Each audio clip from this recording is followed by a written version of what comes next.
Bonjour le Bénin, bonjour à toutes et à tous. Très heureux de vous retrouver sur 5 sur 7 matin, la matinale que vous propose la télévision nationale. Ça se passe ici sur BD Télévision tous les jours entre 7h et 9h, 6h, 8h temps universel. Nous sommes aujourd'hui lundi 27 janvier 2025 et à la une ce lundi matin, 30 ans de réclusion. Le bout de tunnel s'est éloigné pour lui. C'est la sentence prononcée contre Carlos Adonwano dans l'affaire de détournement de 4 milliards de francs CFA à la Direction générale des impôts. C'est un verdict qui fera sans doute date dans la lutte contre la corruption au Bénin. Et bien sûr, on vous en parle. Et puis, un nouveau décret fixe l'organisation des établissements pénitentiaires au Bénin. Il met un accent sur le respect des droits humains, la réinsertion sociale et la sécurité des détenus. Entre autres, désormais, les détenus vont pouvoir exercer en prison des activités de production de biens et services. C'est un dispositif qui vise à traduire la vision corrective de la prison. À suivre dans le forum de discussion, la réflexion de mes francs-parleurs de ce lundi à ce sujet. Dans la chronique de Patrick Josso, gros plan sur Mansa Doro, fondateur d'un des plus grands empire au sens premier du terme. Il a fondé l'empire de Niki, plein feu, sur cette figure de notre histoire, avec comme guide un spécialiste de l'histoire et de la culture Batombou. Marcel Akhossi, Marcel, bonjour. Rodrigue, bonjour à tous. Un plaisir de vous retrouver, comme toujours, chaque début de semaine sur 5 sur 7 matin. Plaisir entièrement partagé. Bien sûr, avec vous, on le sait, c'est le premier grand format de l'actualité sur la télévision nationale, mais également la revue des titres et plus tard, la revue de presse. Tout de suite et maintenant, on vous installe.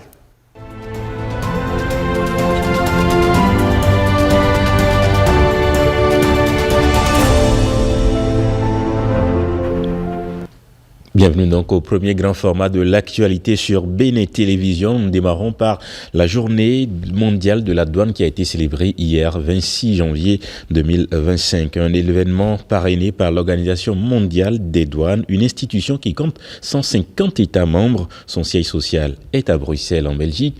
Ariane Da Silva nous amène à sa découverte. Ils sont au front, jour et nuit, pour accomplir leur mission. Tout d'abord fiscale, puisqu'ils perçoivent des droits et taxes. Dans le prolongement de cette obligation, les douaniers ont un rôle économique. Création d'un environnement propice à l'activité de production, mais aussi à la promotion du commerce licite. Les douanes prêtent aussi assistance à d'autres administrations par l'application de réglementations particulières pour leur compte. Et c'est pour tout ceci qu'elles sont célébrées chaque année le 26 janvier, une journée mondiale de la douane et sur l'éthique qui met en lumière les efforts des disciples de Saint Matthieu qui travaillent dans les administrations douanières du monde. Une occasion de rappeler leur contribution à la sécurité et à la prospérité des collectivités. Et rentrée économique du secteur privé, l'événement s'est tenu sur l'esplanade de l'Amazone. Il est organisé par la Chambre de commerce et d'industrie du Bénin. Voici les enjeux présentés par Gloria Oni. Réuni au pied de l'Amazone, le secteur privé béninois se réinvente pour sa rentrée économique 2025.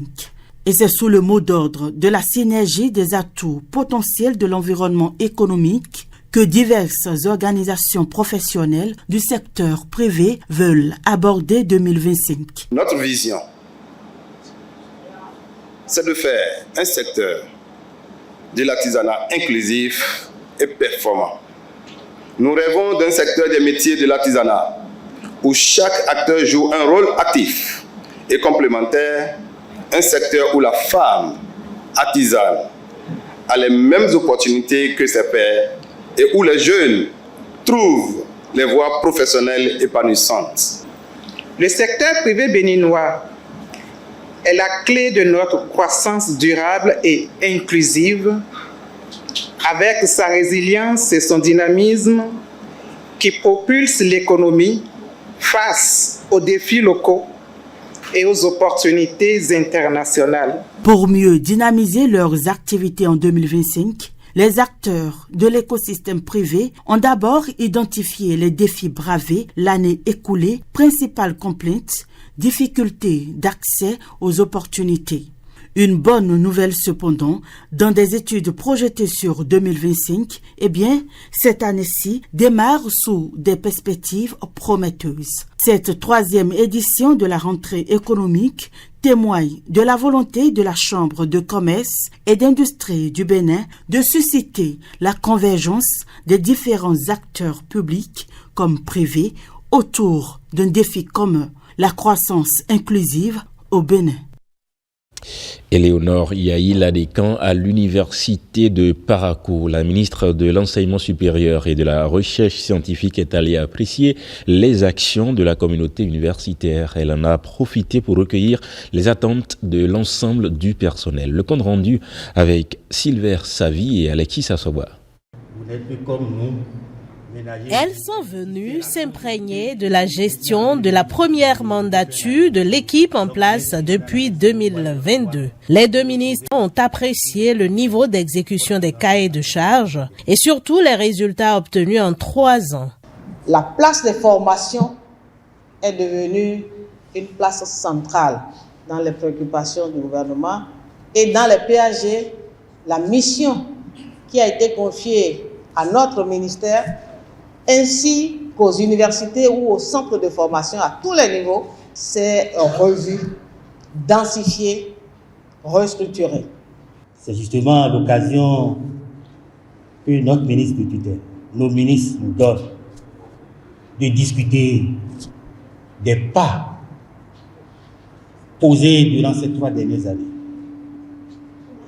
de discuter de nos difficultés et de réfléchir avec nous sur les perspectives. On retient que le développement d'une nation repose sur un bon capital humain. J'ai noté l'engagement de cette équipe rectorale, l'engagement total en termes de conviction, en termes d'implication dans ce qu'ils sont en train de faire. Nous pouvons constater des résultats qui sont à leur actif, mais qui sont également à l'actif de toute la communauté universitaire, des enseignants, du personnel et même des apprenants. Et ça demande des efforts incroyables pour obtenir ce que vous avez obtenu dans les conditions qu'on connaît. J'ai apprécié réellement que vous ayez fait ce bon qualitatif. Je voudrais vous exhorter à continuer de la sorte parce que c'est ça qui va beaucoup plus leur sécuriser l'envol de demain. Tout ceci vise à améliorer la qualité de la formation et donner aux étudiants les aptitudes à l'auto-emploi. Et juste après, Éléonore Yahi Ladécan et Sedami Meligan Fagla sont allés visiter le site agropastoral de l'université de Parakou. À l'occasion, le recteur de l'université de Parakou rappelle la nécessité pour les étudiants en agronomie de joindre la pratique à la théorie. Bertrand Bokovos-Soboussi est au micro de Savi Silver. Durant 21 ans, ce site n'a pas connu d'activité académique. Mais depuis 2022, l'équipe rectorale et l'ensemble des doyens, nous avons décidé d'occuper le site en développant des activités académiques. Des activités académiques qui mobilisent les étudiants, les enseignants et l'administration. Et nous avons commencé par la faculté d'agronomie. On ne peut pas avoir un site de 501 hectares à 8 km de Parakou et former les agronomes tels qu'on les formait. Nous avions décidé de les former autrement et lorsque 3 ans d'investissement, vous accueillez les 2 responsables qui sont à la tête donc, de l'enseignement supérieur, vous ne pouvez pas imaginer notre joie, c'est un grand soutien. Vous avez vu l'état de la voie, c'est 8 km, mais je ne peux pas vous dire la peine des collègues et des étudiants. Et donc si on a un vœu cher, un vœu très cher, c'est que le gouvernement nous aide à aménager cette voie. Et tout serait parti d'un mauvais dépassement selon les informations rapportées par le maire de la commune de Glazoué, joint par BIP Radio. Nous parlons de ce qui s'est passé dans la nuit du samedi 25 janvier 2025. Une collision entre un Titan et une camionnette et même un minibus qui a fait de nombreuses victimes. Le bilan est lourd, 8 décès et plusieurs blessés, dont certains graves. Une cellule de crise a été mise en place, explique le maire Gilles Rondolo. Il y a eu un minibus qui aurait quitté Bantais et qui transportait une vingtaine de personnes. C'est donc le conducteur de ce minibus qui a amorcé un mauvais dépassement. Il s'est retrouvé nez à nez avec une camionnette. La camionnette a réussi à éviter ce conducteur-là. Malheureusement, en l'évitant, le minibus est allé se rabattre sur le camion qu'il dépassait et qu'il a traîné sur environ une quarantaine de mètres de là que le drame est survenu. Ce minibus où on a environ une vingtaine de personnes sur les lieux, on en a perdu 8 sont morts. On a 4 cas de blessés graves qui appellent donc une chirurgie. Ces cas ont été déjà répartis dans divers hôpitaux de zone pour qu'ils soient pris en charge. Maintenant, il y a environ 6-8 personnes qui n'ont pas reçu de blessures sérieuses, mais au regard donc du traumatisme vécu, c'est des gens qui doivent être pris en charge très rapidement par des psychologues. Une cellule de crise a été mise en place, coordonnée par les autorités sanitaires. Le ministre de la Santé du Monde s'est impliqué. Il y a tout le dispositif sanitaire qui a été donc activé. Donc voilà sa situation. Voyons à présent ce projet novateur pour l'amélioration des conditions de vie des populations de Kpomase. Il s'agit du projet quartier Lewa. Il a été officiellement présenté aux bénéficiaires avant-hier à Ouida. Il prend en compte la construction d'une cité écologique privée dotée de plusieurs commodités. Mathieu Sokenou, Arnaud Anaya. Ici à Kpomase, cette coupure de ruban suivie de déballage de stèles signale l'érection prochaine de ce chef-d'œuvre architectural. Pourquoi pas nous, un quartier? Et c'est ce que nous allons faire. Mais pour réussir ce projet, nous avons besoin de vous tous, non seulement pour acheter bien sûr nos lots, mais pour nous accompagner. Ces enfants d'Afrique choisissent le Bénin, la terre des ancêtres de certains parmi la vingtaine d'actionnaires de T-World Investment, comme le point de départ de la concrétisation du rêve de l'Afrique de demain. Il était une fois une femme, une mère, une sœur d'ascendance africaine qui avait un rêve. Et un jour, elle s'est dit, je vais faire un quartier où se rejoignent tradition et modernité, présent, passé et avenir. Ce projet m'a choisi, je ne l'ai pas choisi et je ne cesse de le répéter. Donc je savais que ce projet allait aller jusqu'au bout. Il s'agit du quartier Lewa. Lewa, en langue nationale fon, qui est une des langues les plus parlées au Bénin, veut tout simplement dire retour. En anglais, on dira le comeback. Destiné à 500 personnes, sur cet espace sont prévus des tiny houses, villas, appartements, espaces de jeux divers, restaurants, complexes scolaires et pharmacies. Pour nos enfants afrodescendants, il y aura la paix pour eux. La présence de ce député venu tout droit des Caraïbes témoigne de l'envergure de ce projet où 6000 m² sont réservés uniquement à l'écologie. C'est ce qui ressort de la séance de travail précédant la descente sur le site. C'est dans la logique de votre réunion ici, d'investisseurs noirs qui montrent la fierté de pouvoir travailler ensemble. Quand on voit que le président Talon s'est déplacé en Martinique, quand on voit qu'il y a eu récemment un sommet lié aux États de la Caraïbe ici au Bénin, quand on voit les Vodun Days, quand on voit la volonté de votre peuple béninois de se rapprocher du peuple de la Caraïbe, et quand on voit par ma voix la volonté des Caraïbes de se rapprocher de la terre-mère, eh bien, je peux vous dire que j'ai décidé, et ça c'est de façon tout à fait personnelle, de pouvoir solliciter la nationalité béninoise. www.quartierlewa.com est l'adresse du site de ce rendez-vous du développement où tout Africain sans exclusion de nationalité caribéenne ou africaine répond présent. Retour au Vodun Days, les souvenirs sont encore vivaces dans les mémoires du côté de Kandi dans le septentrion, témoignage recueilli par Judikaël Ayena et Ousmane Baparapé. Sur le plan manifestation, sur le plan touristique, je crois que c'est une réussite totale, quand bien même j'ai des regrets de n'y avoir pas pu participer, parce que je suis un fan de tout ce qui est quand même touristique. Donc sur cet aspect, je crois que chapeau et félicitations au gouvernement. Mais pour certains faits truc national, de la fête des religions traditionnelles, des religions endogènes qui étaient vues comme une fête réellement nationale, à Vodou Days, il y a quelque chose de restriction qui est entré dedans dans la tête de certaines populations. Au départ, on croyait que c'est de l'amusement. Au départ, on croyait que c'était le gaspillage ou bien c'était une perte de temps.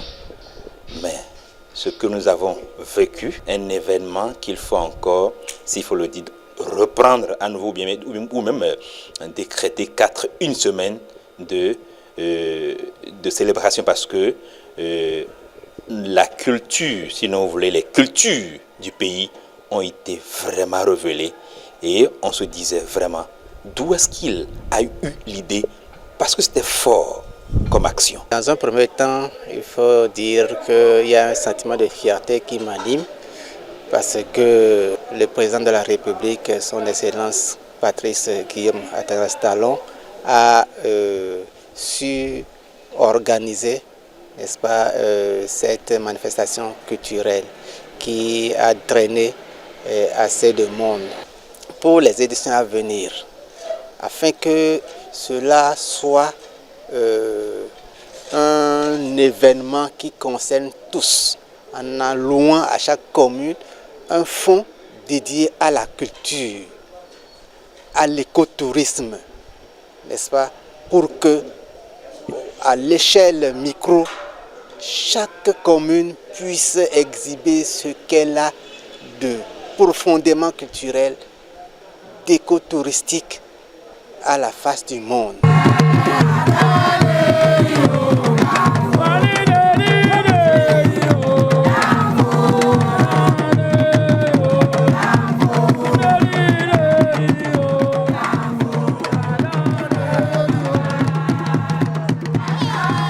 Et le mois de janvier est consacré à la célébration du sport féminin. À l'occasion, nous vous proposons un zoom sur de jeunes footballeuses de Parakou. Elles donnent le meilleur d'elles-mêmes pour s'imposer dans la discipline. Voici pour vous les talentueuses de l'équipe Athletic Club, Elite Athletic Club. Déborah est étudiante en 2e année d'espagnol à l'université de Parakou. Au-delà des études, elle défend les couleurs du Bénin à l'international. Capitaine de l'équipe de foot Elite Athletic Club, elles sont nombreuses ces jeunes femmes comme Déborah qui excellent dans cette discipline. Je m'habitue.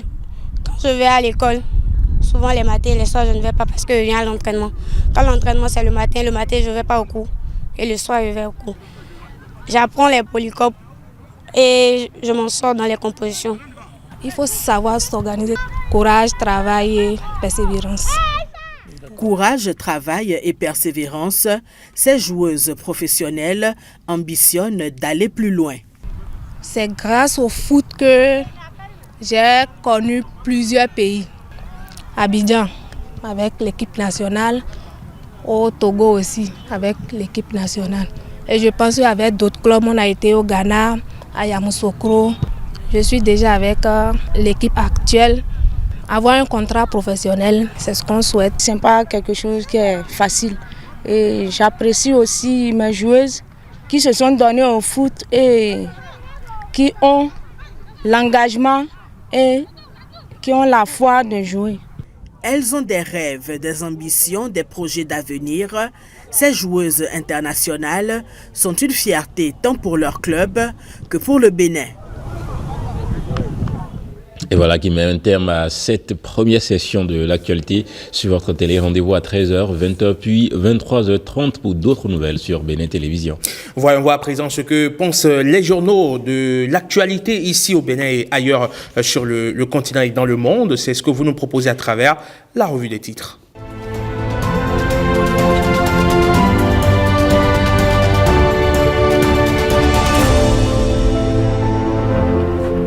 Une immersion dans les journaux qu'on démarre ce lundi matin avec le quotidien Gaskiani Info. À la une de Gaskiani Info, dialysé au Bénin, le martyr continue. C'est un constat spécial du quotidien Gaskiani Info. Le potentiel aujourd'hui, fausse accusation de détournement de fonds à la mairie de Cotonou. Radio Cotonou, victime d'une cabale, aucune malversation financière relevée. Gouvernance dans le secteur de la santé au Bénin. Claudine Prudencio salue l'amélioration de l'offre sanitaire depuis 2016. Carnage routier à Glazoué, 8 morts et une dizaine de blessés graves. À la une du quotidien, le potentiel, l'événement précis à présent, première session ordinaire 2025 du bureau politique du bloc républicain. Le BR prend des décisions ferme pour 2026. La suspension de Adambi validée. Le rapport sur les cas d'indiscipline au bloc républicain.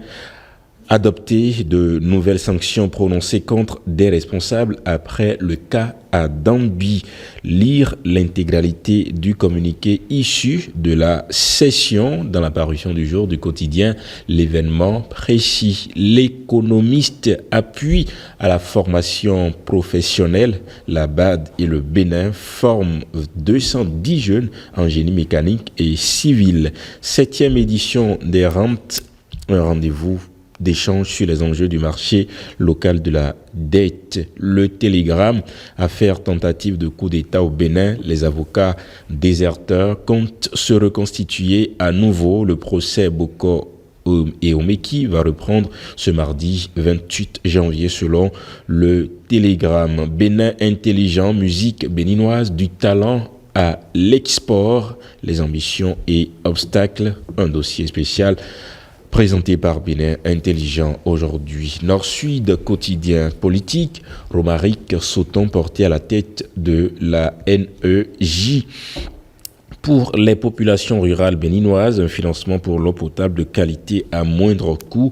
Dossier économie présenté par Nord-Sud quotidien. La nouvelle tribune, maintenir la cohésion des troupes à l'approche des élections de 2026 au Bénin. Un véritable défi pour les partis politique. Fraternité, première session ordinaire 2025 du bureau politique du BR, Biochané et ses lieutenants posent les bases d'une bonne participation aux élections de 2026. Rentrée économique du secteur privé 2025, le message du ministre de l'économie et des finances au secteur privé à retrouver dans la parution du jour pour Fraternité. Le Soleil Bénin Info, après le drame meurtrier qui a frappé les forces de défense et de sécurité au front le 8 janvier dernier au nord, Patrice Talon muscle la lutte antiterroriste. En chef de guerre, le réformateur national réaménage sa troupe selon le Soleil Bénin Info. Le matinal aujourd'hui, changement de stratégie face au terrorisme,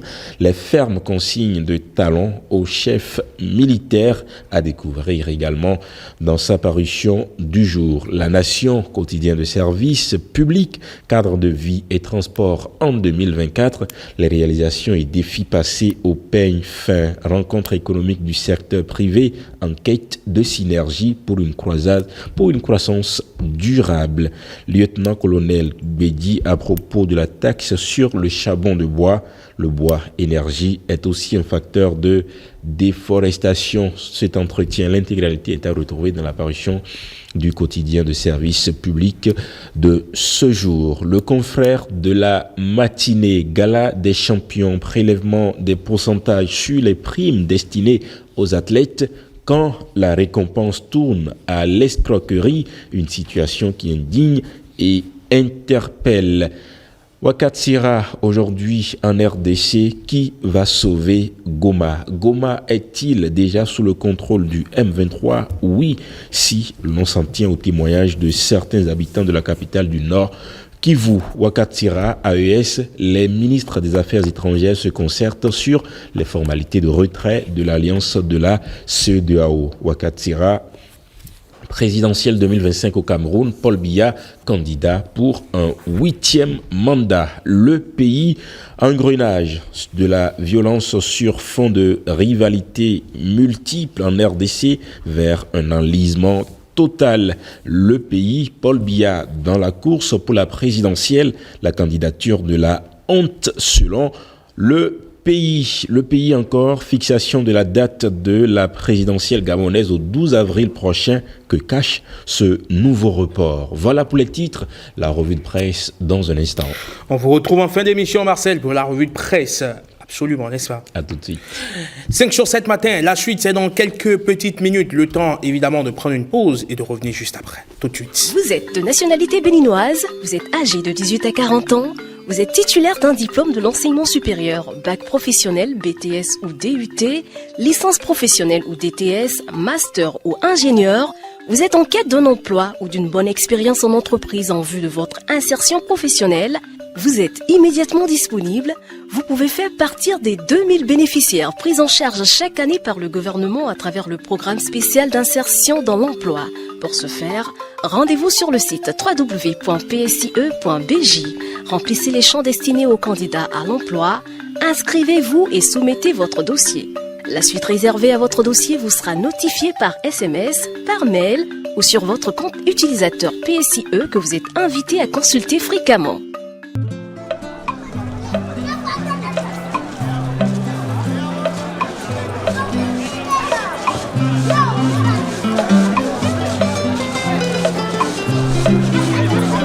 Mes amis, c'est bien votre adjoint. Vous avez connu mes débuts, ce temps de galère et cette souffrance. Après, j'ai démarré mes activités grâce au microcrédit à l'AFIA. Je m'en souviens comme si c'était hier. C'était un crédit de 50 000 francs. Étant bien formé sur la gestion de mon crédit et mon commerce, j'ai remboursé régulièrement. Et ça m'a permis aujourd'hui de bénéficier d'un crédit de 100 000 francs et d'accroître mes activités. Vous aussi, vous pouvez être comme Adjoa. Vous êtes ancien ou nouveau bénéficiaire du microcrédit à l'AFIA. Vous pouvez désormais obtenir des crédits allant jusqu'à 100 000 francs CFA. Rendez-vous chez le SFD le plus proche pour plus d'informations. C'est simple et pratique, comme toujours. Microcrédit à l'AFIA, le crédit qui vient à vous. Merci microcrédit à l'AFIA.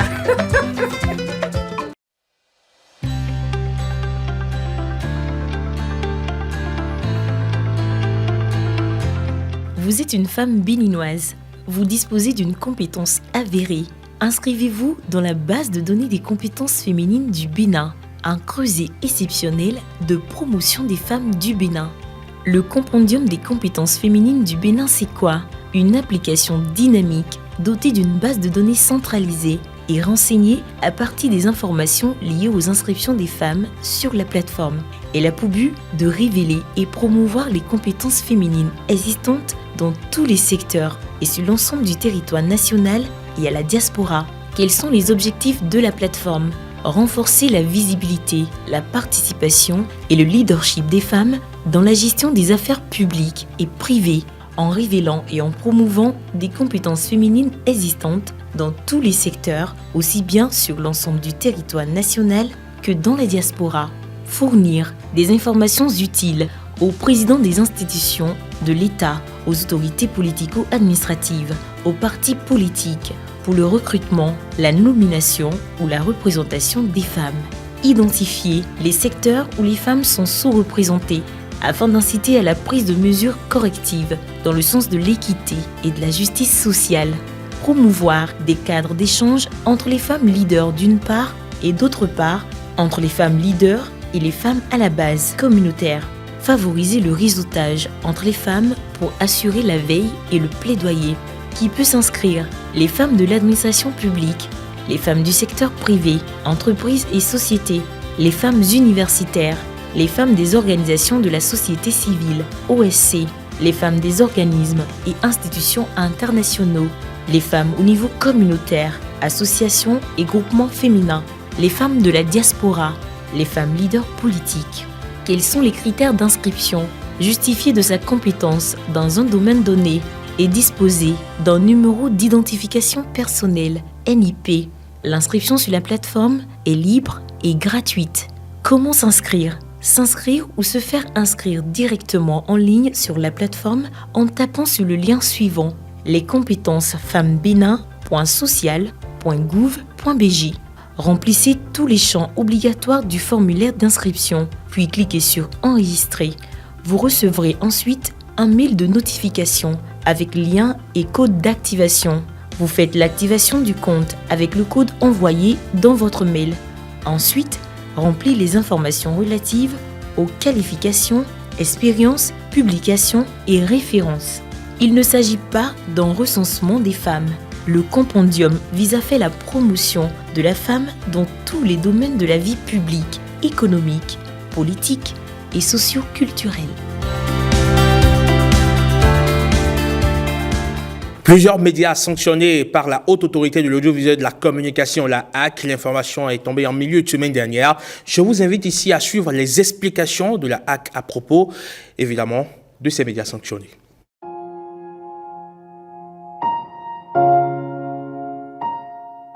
Au bout de 6 mois, de 6 longs mois d'observation, la Haute Autorité de l'Audiovisuel et de la Communication, 7e mandature, a enfin décidé d'exercer une de ses prérogatives principales constitutionnelles, qui est la défense de la liberté de presse.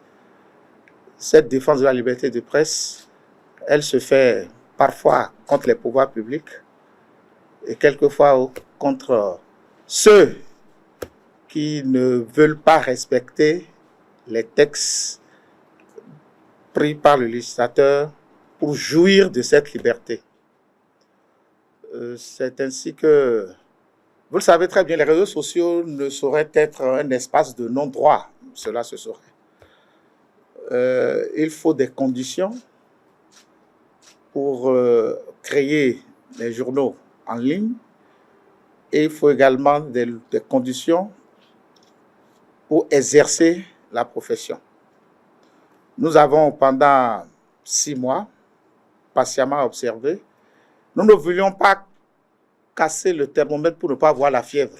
Ce n'est pas ça. Mais il y a des thermomètres qui sont des armes ou qui sont déjà déréglés, on ne peut plus s'en servir. Nous allons laisser la parole aux 2 rapporteurs pour vous lire les premières décisions de régulation des médias prises par la 7e mandature en application de ces prérogatives constitutionnelles qui est de veiller à la liberté de presse. Décision numéro 25-005-HAC du 21 janvier 2025. Portant suspension du journal Le Patriote et retrait de la carte de presse de son directeur de publication. La Haute Autorité de l'Audiovisuel et de la Communication, vu la loi numéro 90-32 du 11 décembre 1990 portant constitution de la République du Bénin, telle que modifiée par la loi numéro 29-40 du 7 novembre 2019. Vu la loi 2022-13 du 5 juillet 2022 portant loi organique sur la Haute Autorité de l'Audiovisuel et de la Communication. Vu la loi numéro 2015-07 du 20 mars 2015 portant Code de l'information et de la communication en République du Bénin. Vu le décret numéro 2024-1011 du 13 juillet 2024 portant nomination des membres de la Haute Autorité et de la Communication. Vu le règlement intérieur de la Haute Autorité de l'Audiovisuel et de la Communication en date du 6 juillet 2005. Vu le Code de déontologie de la presse béninoise du 24 septembre 1999. Vu la décision numéro 20-029-HAC du 27 juin 2024 portant publication des journaux et écrits périodiques ayant une existence légale en République du Bénin. Vu la note numéro 026-24-HAC, SG, DM, SPE, SCS du 28 août 2024 d'autosaisine contre le journal Le Patriote adressé au président de la Haute Autorité de l'Audiovisuel et de la Communication.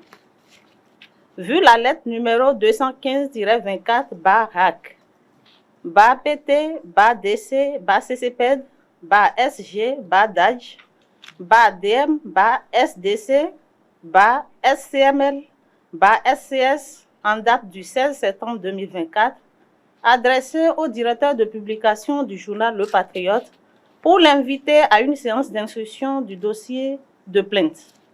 Vu la note numéro 005-25-RAC-SG-SGA, DM, SPE, SCS du 7 janvier 2025, d'autosaisine adressée au président de la Haute Autorité de l'Audiovisuel et de la Communication.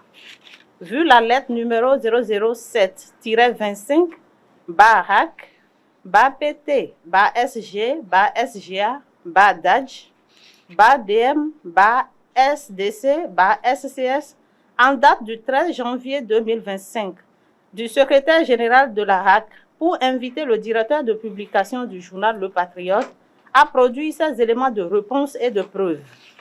Vu la lettre de réponse en date du vendredi 17 janvier 2025 de M. Marcel Zoumenou, directeur de publication du journal Le Patriote. Vu le rapport du 21 janvier 2025 relatif aux plaintes et autosaisines contre certains organes de presse, sites internet non autorisés et réseaux sociaux TikTok diffusant des contenus médiatiques. Considérant que, dans sa parution numéro 57 du lundi 23 décembre 2024, il a écrit en substance dans un article de réaction au discours sur l'état de la nation en parlant du président de la République, un président qui affirme en public « Le pouvoir ne retournera plus jamais au Nord ». Considérant par ailleurs que, dans sa parution numéro 60 du lundi 13 janvier 2025, il affirme dans l'éditorial du jour à propos de l'attaque terroriste qui a endeuillé le pays le mercredi 8 janvier 2025 que soit le commandement militaire était en fait à Ouida et a banalisé l'attaque, ou carrément les terroristes bénéficient de complicité au sein de la hiérarchie militaire. Considérant que, saisi par la haute autorité de l'audiovisuel et de la communication pour apporter les preuves de ces allégations, le directeur de publication du journal n'a pas pu le faire et s'est lancé dans les digressions confondant la liberté de commentaire et la sacralité des faits.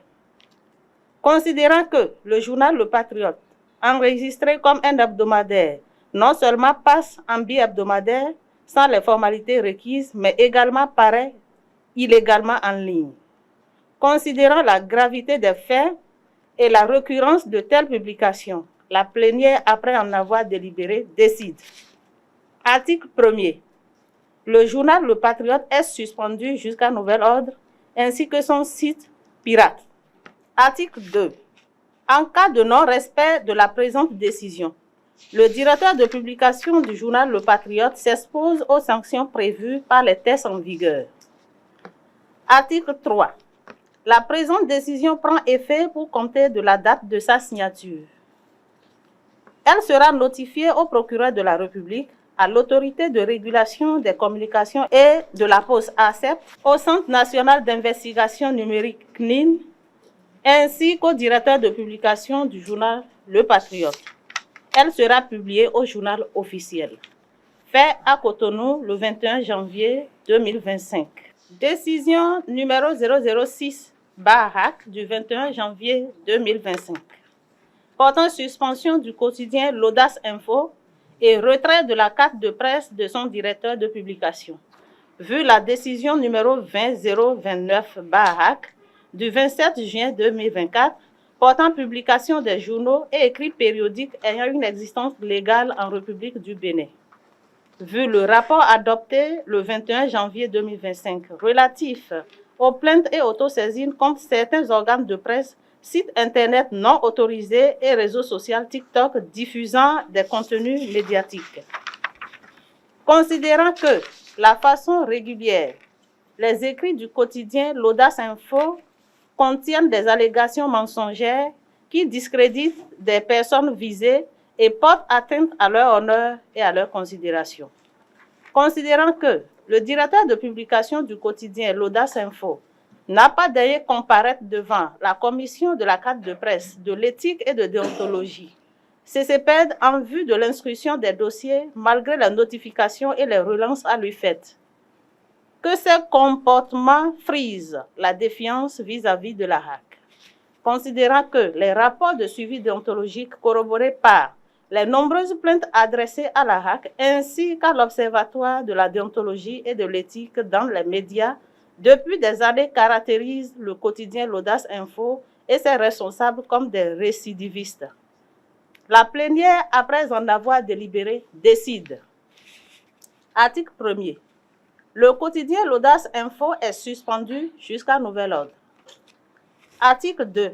La carte de presse de M. Romiade Alengo, directeur de publication et promoteur du quotidien L'Audace Info, est retirée.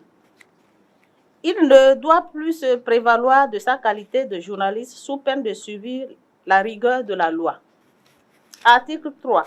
En cas de non-respect de la présente décision, le directeur de publication du quotidien L'Audace Info s'expose aux sanctions prévues par les textes en vigueur. Article 4. La présente décision prend effet à compter de sa date de signature. Décision numéro 25-007/HAC du 21 janvier 2025. Portant suspension des sites internet non autorisés diffusant des contenus médiatiques dénommés Reporter Média Monde, Crystal News, Le Pharaon et le média social TikTok dénommé Madame Actu. Vu le rapport adopté le 21 janvier 2025 relatif aux plaintes et autosaisines contre certains organes de presse, sites internet non autorisés et médias sociaux TikTok diffusant des contenus médiatiques, considérant que la HAC a constaté au cours de sa veille déontologique que des contenus médiatiques sont abondamment diffusés sur les sites internet non autorisés dénommés Reporter Média Monde, Crystal News, Les Pharaons et le média social TikTok dénommé Madame Actu, et ont fait l'objet de nombreuses plaintes, considérant que les contenus diffusés contiennent des allégations sans fondement, violant ainsi la disposition des articles 2 et 6 du Code déontologique de la presse béninoise, considérant que ces sites internet diffusent des contenus médiatiques sans autorisation préalable de la HAC, et ce, en violation des dispositions de l'article 252 du Code de l'information et de la communication, considérant que les responsables des sites internet non autorisés dénommés Reporter Média Monde, Crystal News, Les Pharaons et le média social TikTok dénommé Madame Actu ont violé les dispositions de l'article 252 du Code d'information et de la communication ainsi que celles de la loi sur la radiodiffusion numérique. Considérant la gravité des faits, la plénière, après en avoir délibéré, décide, article 1er, les sites internet non autorisés dénommés Reporter Média Monde, Crystal News, Les Pharaons et le média social TikTok dénommé Madame Actu sont suspendus jusqu'à nouvel ordre. Article 2.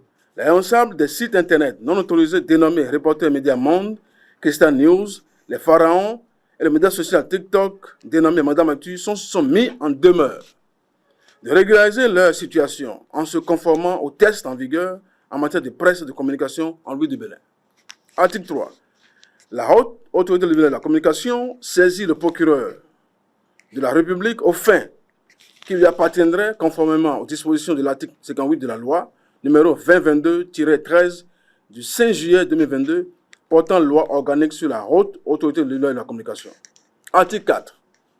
La HAC se fait le devoir de saisir les structures techniques compétentes à toutes fins utiles. Article 5. En cas de non-respect de la présente décision, les responsables de Reporter Média Monde, Crystal News, Les Pharaons et le média social TikTok, dénommé Madame Actu, s'exposent aux dispositions prévues par les textes en vigueur. Article 6.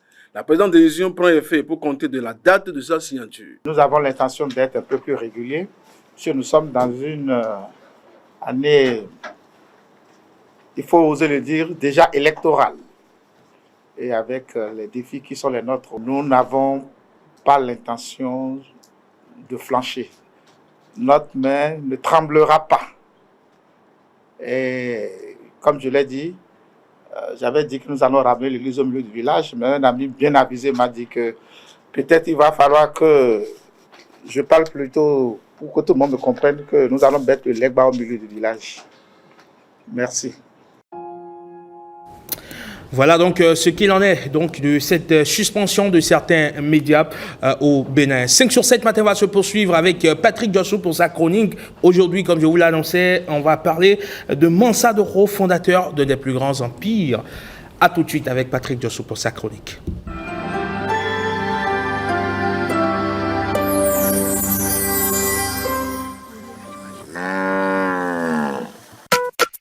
la limitation de la transhumance et l'interdiction de la transhumance transfrontalière a commencé par donner aux éleveurs beaucoup de leçons. L'élevage naturel, ça là c'est terminé. Il faut qu'on aille à un élevage où nous-mêmes nous allons produire les fourrages pour quand même donner de la graisse à nos animaux. Pour pouvoir disposer de l'aliment, c'est-à-dire le fourrage en quantité et en qualité suffisante, nous allons pouvoir appuyer tous les éleveurs autant qu'ils sont pour pouvoir mettre à leur disposition de l'aliment bétail à un prix subventionné. Le bénéfice que nous voyons, c'est l'éducation de nos enfants. Quand vous allez partir maintenant vers Fana, vous allez voir les enfants qu'on emportait là. Ils ne sont plus partis, ils sont à l'école. Il faut remercier le gouvernement et remercier le projet POSEP. Si nous ne changeons pas notre méthode, nous allons disparaître. Les éleveurs doivent pouvoir prendre leurs dispositions très tôt pour pouvoir assurer l'alimentation des animaux, si tel est qu'ils veulent vraiment continuer dans cette activité-là. Il faut qu'on aille au fourrage, à la production du fourrage. C'est tout ce que je peux dire à nos éleveurs et qu'on essaie à chaque fois de leur répéter le pâturage naturel, qu'on doit mettre fin à ça parce qu'aujourd'hui c'est la source des conflits au niveau de toutes les communes du Bénin.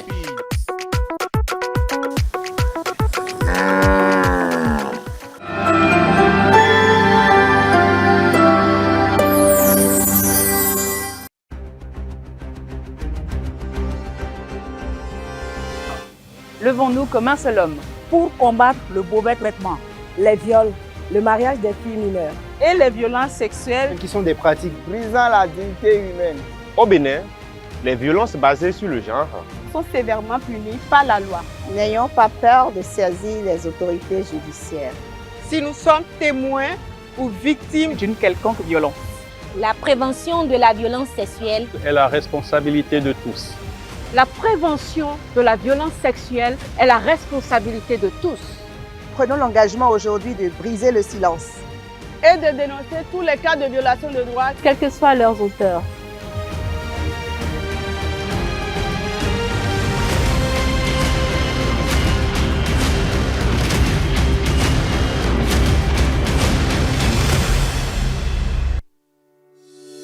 Comment faire une dénonciation auprès de la cellule d'analyse et de traitement des plaintes et dénonciations des faits de corruption? 1. Rendez-vous sur le site web www.dénonciation.bj depuis votre navigateur. 2. Cliquez le menu dénoncer dans la barre de menu. 3. Remplissez le formulaire de dénonciation qui s'affiche avec des preuves, si vous en avez, et renseignez un code secret à 4 chiffres qui vous permettra de suivre votre dénonciation. 4. Déclinez votre identité si vous le souhaitez ou continuez en tout anonymat. 5. Notez le code de suivi qui s'affiche sur votre écran pour suivre le traitement de votre dénonciation. 6. Enfin, si vous aviez renseigné une adresse email valide, vous recevrez une notification dans votre boîte email avec le code de suivi. Vous pouvez aussi appeler gratuitement le numéro 155 pour soumettre vos préoccupations. Tous ensemble, œuvrons pour la consolidation de la bonne gouvernance au Bénin.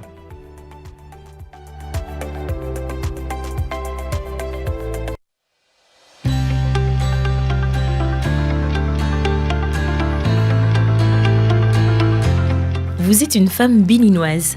Vous disposez d'une compétence avérée.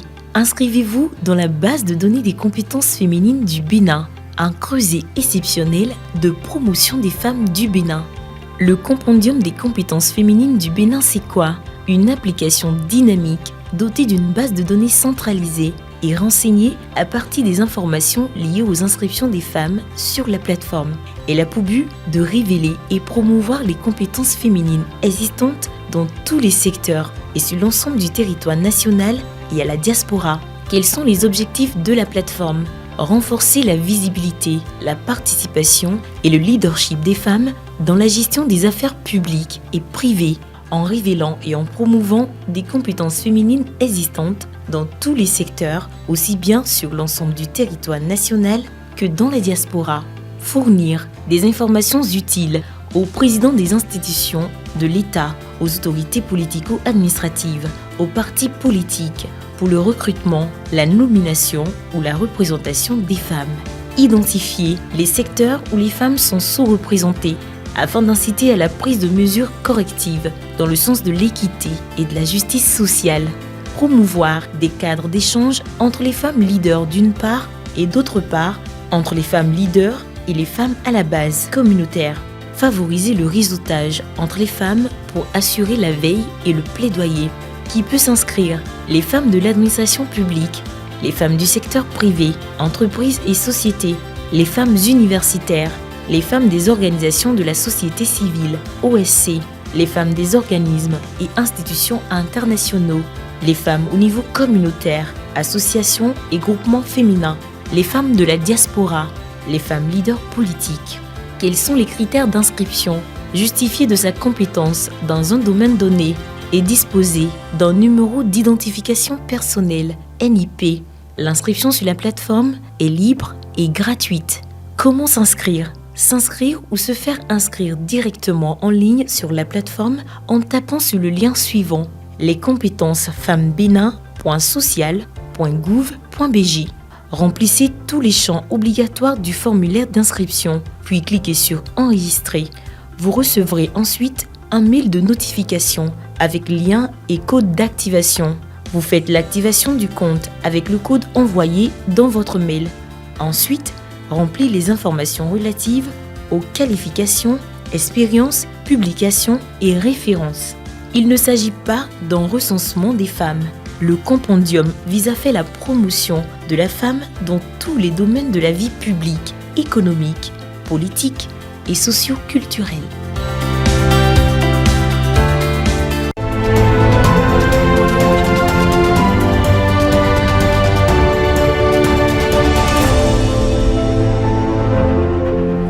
« 5 sur 7 matin, bienvenue dans le débat matinal, bienvenue dans le forum de discussion. Le bout du tunnel s'est éloigné pour lui. 30 ans de réclusion, c'est la sentence prononcée contre Carlos Adorano dans l'affaire de détournement de 4 milliards de francs CFA à la Direction générale des impôts. C'est un verdict qui fera sans doute date dans la lutte contre la corruption au Bénin et bien sûr, on vous en parle. Et puis, un nouveau décret fixe l'organisation des établissements pénitentiaires au Bénin. Il met un accent sur le respect des droits humains, la réinsertion sociale et la sécurité des détenus. Entre autres, désormais, les détenus vont pouvoir exercer en prison des activités de production de biens et services. C'est un dispositif qui vise à traduire la vision corrective de la prison. À suivre donc dans ce forum de discussion la réflexion de mes francs-parleurs sur le sujet. Autour de la table ce matin, Dr Francis Eloche Attalé, bonjour et bienvenue. Bonjour Emma. Vous êtes donc docteur en coaching des organisations, expert en gouvernance. Merci d'avoir répondu à notre invitation. C'est moi qui suis aujourd'hui. Juste à côté de vous, docteur Olivier Charles Attiléou, bonjour et bienvenue. Monsieur Mego, bonjour. Comment allez-vous? Super bien, et vous? Un plaisir de vous recevoir. Je me porte très bien. Vous êtes docteur en droit public, secrétaire général du HCPC, le Haut Commissariat à la prévention de la corruption. Merci d'avoir répondu à notre invitation. En face de vous, Gracien Makoko, il est juriste, écrivain, auteur du livre La Criette en 5 ans, quel apport pour l'État de droit au Bénin. Bonjour et bienvenue Gracien. Bonjour Emmanuel. Comment allez-vous? Très bien, c'est très plaisir. Votre ouvrage La Criette en 5 ans, quel apport pour l'État de droit au Bénin apparaître très bientôt? Très bientôt, c'est le mercredi prochain à 9h et à la salle de conférence de la chaire UNESCO. C'est dans l'enceinte de l'université d'Abomey-Calavi. D'accord, et ça traite de quoi cet ouvrage? Ça parle de la Criette, le fonctionnement de ces juridictions depuis sa mise en place jusqu'à aujourd'hui.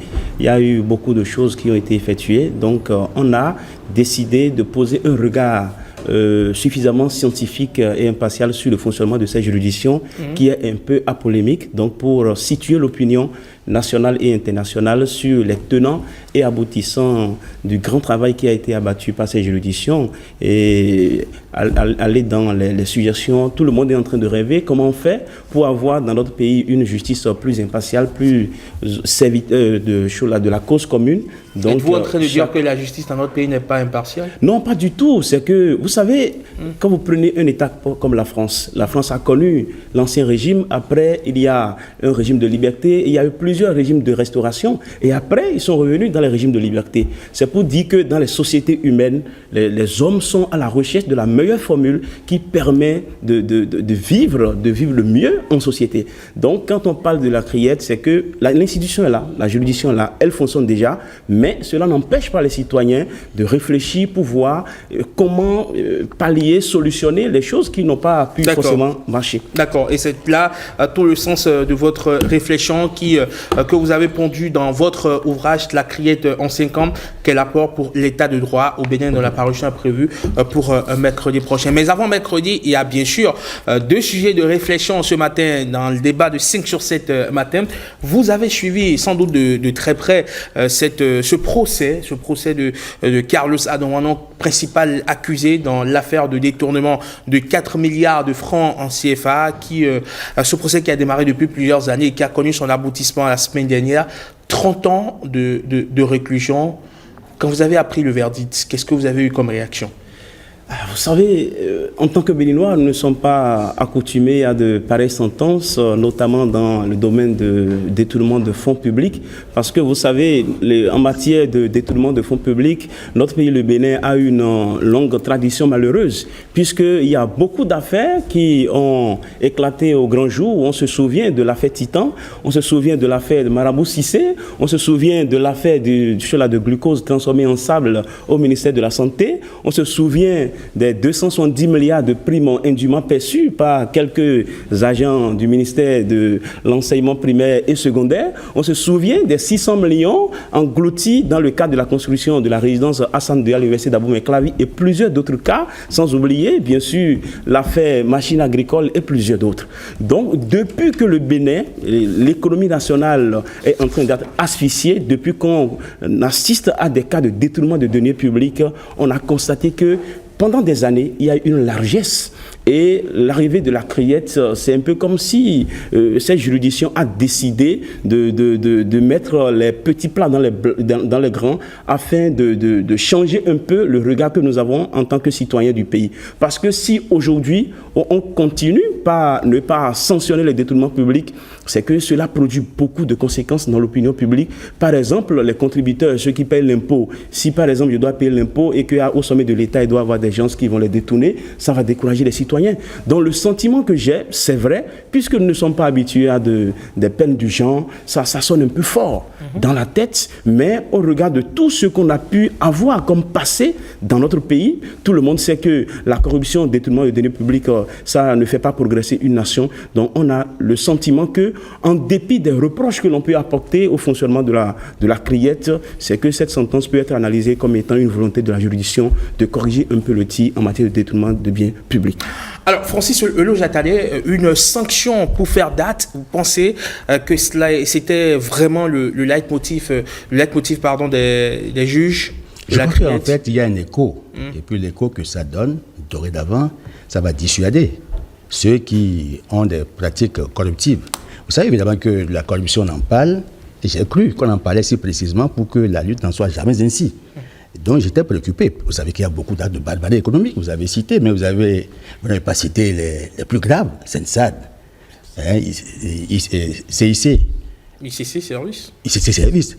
Bon, il y a eu tellement d'actes de malversation, d'actes corruptifs qui sont restés dans le régime de l'impunité. Il fallait bien qu'un jour, qu'on arrête la saignée et qu'on commence par éduquer.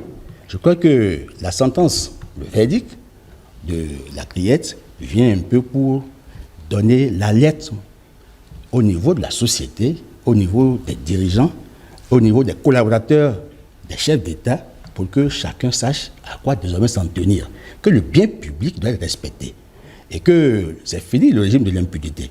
Vous convenez avec moi qu'il y a encore quelques années, vous avez cité beaucoup de cas, l'argent public, on a détourné 70 milliards, un président sort, il dit, mais est-ce que quelqu'un a perdu son argent? Alors, quand il le dit, en tant que chef d'État, c'est qu'il fait le lit à la corruption. Le chef d'État, en créant la criette, peut donner une alerte et puis corriger ce qui est corrigible. Parce que, au niveau des juridictions classiques, il y a un peu comme une surcharge de dossiers. Or, au niveau de la criette, on sent qu'il y a non seulement la célérité, mais il y a la rigueur. Et c'est de ça qu'il est question. Vous savez évidemment que les fonds publics, c'est les fonds qui appartiennent à l'État et qui doivent servir, qui sont destinés à des actions, activités qui doivent bénéficier, en fait, qui sont destinés à engager, à apporter le bien-être à chacun de nous. Mais si quelques citoyens siphonnent les fonds publics et qu'ils continuent, vous avez vu tout ce qui s'est passé, qu'ils continuent de circuler, parce que lui, on n'a fini par le cueillir, je crois au Sénégal, c'est ça, et on l'a ramené. Mais il y a plusieurs autres affaires, notamment le musée de la corruption. On a rasé les murs, d'accord, mais l'argent est où? Vous avez eu, il y a eu au niveau de l'ANAT Gate. Vous avez vu les malversations qui se sont produites là. On a enfermé le DG, il est mort par la suite. Mais l'affaire est presque éteinte. Mais tous ceux qui ont profité des largesses, alors est-ce qu'on va continuer à encourager l'impunité? Je crois que ce verdict vient pour corriger et rassurer les Béninois que les fonds seront désormais bien gérés et qu'il y a un dispositif institutionnel qui veille au grain pour que nous puissions faire davantage confiance à la gouvernance que le président Talon est en train d'installer. D'accord. Alors, docteur Atinéou, comment est-ce que HCPC a reçu cette condamnation? Au-delà de la condamnation, le Haut Commissariat à la prévention de la corruption était, je vais dire, très content de savoir, et tout à l'heure le docteur Eloge Attadé l'a rappelé, que l'impunité en République du Bénin s'est terminée. Effectivement, notre ami et frère rappelait tout à l'heure toute une série d'événements. Mais au-delà de tout cela, au-delà de recevoir la condamnation, le HCPC a pris cela comme, je vais dire, un moment important pour analyser davantage les structures des événements et des situations susceptibles de produire ça. Lorsqu'on rentre dans la profondeur des choses, qu'est-ce que ça nous dit concrètement? Ça nous dit qu'il y a encore des dysfonctionnements et des faiblesses au niveau des mécanismes de vérification et de contrôle. La raison pour laquelle je n'ai cessé de le rappeler, la tâche, le devoir du HCPC sur les 5 années à venir, c'est de renforcer tous les mécanismes de contrôle. Effectivement, il existe des dispositifs juridiques, mais est-ce que cela suffit pour en dissuader d'autres? Ce qui est important maintenant et qui fait peur, c'est la criette. Même un enfant de 7 ans, je l'ai constaté ce week-end, quand on dit criette, il pense tout de suite prison. Et donc, ça marche. Pourquoi je le dis? Parce que le plus important pour tout contribuable, c'est de savoir que les deniers publics servent à financer un certain nombre de projets. C'est, si vous voulez, le lit qui conduit ce qui appartient à tout le monde et ce que nous devons voir sur le terrain. Ce que nous devons voir sur le terrain, ce sont des réformes. C'est ce qui contribue au bien-être collectif. C'est très important. Et ça, il faut continuer à le dire. Donc pour le HCPC, ce verdict vient à point nommé. Parce que, pas que cela nous permet d'ajuster, au contraire, ça nous conforte dans notre position. Tout à l'heure, peut-être en exclusivité, je vais vous dire ce que nous avions prévu, qui était dans nos cartons, et nous attendons juste le dernier niveau de validation pour que cela soit opérationnel. D'accord. Donc vous aurez l'occasion de nous le dire tout à l'heure. Ah ben oui, si vous voulez, je peux le dire, mais tout à l'heure, je vais le dire. D'accord. Mais avant, Gratien, je voudrais prendre votre avis sur le fait que il y a eu certaines opinions qui estiment que la criette serait une juridiction pour faire, on va dire, pour dissuader les voix dissonantes, pour être plus précis, pour réprimer les forces d'opposition. Mais on se rend compte finalement qu'il y a plusieurs condamnations qui sont prononcées contre des personnes qui, dans le fond, n'ont aucune coloration politique, sont juste des citoyens comme vous et moi, mais qui sont jugés coupables de délits financiers ou autres. Vous savez, à titre personnel, j'ai un problème par rapport à certains postulats dans la société parce que habituellement, vous aurez dû constater avec moi que lorsque vous prenez le répertoire des personnes qui ont été condamnées par la Cour de répression des infractions économiques et du terrorisme, les procès qui ont été les plus polémiques sont ceux qui ont impliqué soit des pouvoirs d'argent, des gens les plus riches du pays ou bien des personnes riches, ou soit des politiques. Donc, quand vous prenez un peu la jurisprudence de la criette, quand vous évaluez un peu les les procès de la Criette, vous allez voir que les décisions de la Criette, les verdicts rendus par la Criette et qui ont fait l'objet de polémiques dans la société, pour la plupart du temps, touchent les hommes riches ou les hommes politiques. Mais si ce n'est que cela, on peut être tenté de croire que l'élément qui contribue à cette polémique autour de cette décision, c'est peut-être une réalité qui est politique ou une réalité économique. Mais ce que je voudrais vous dire, c'est quoi? Par rapport à cette condamnation dans l'affaire des 4 milliards ou à peu près, ce qui retient mon attention, c'est le co-accusé de l'accusé principal, qui serait un bokono ou un charlatan. En fait, ça doit sonner le déclic, parce que quand nous parlons de l'indépendance de la justice, quand on parle de l'impartialité du juge, il y a une problématique que dans un pays comme le Bénin, on ne devrait pas occulter. En réalité, nous devons nous interroger sur ce que vaut la justice, ce que vaut son indépendance, ce que vaut son impartialité face à ce qu'on peut appeler la délinquance mystique des justiciables.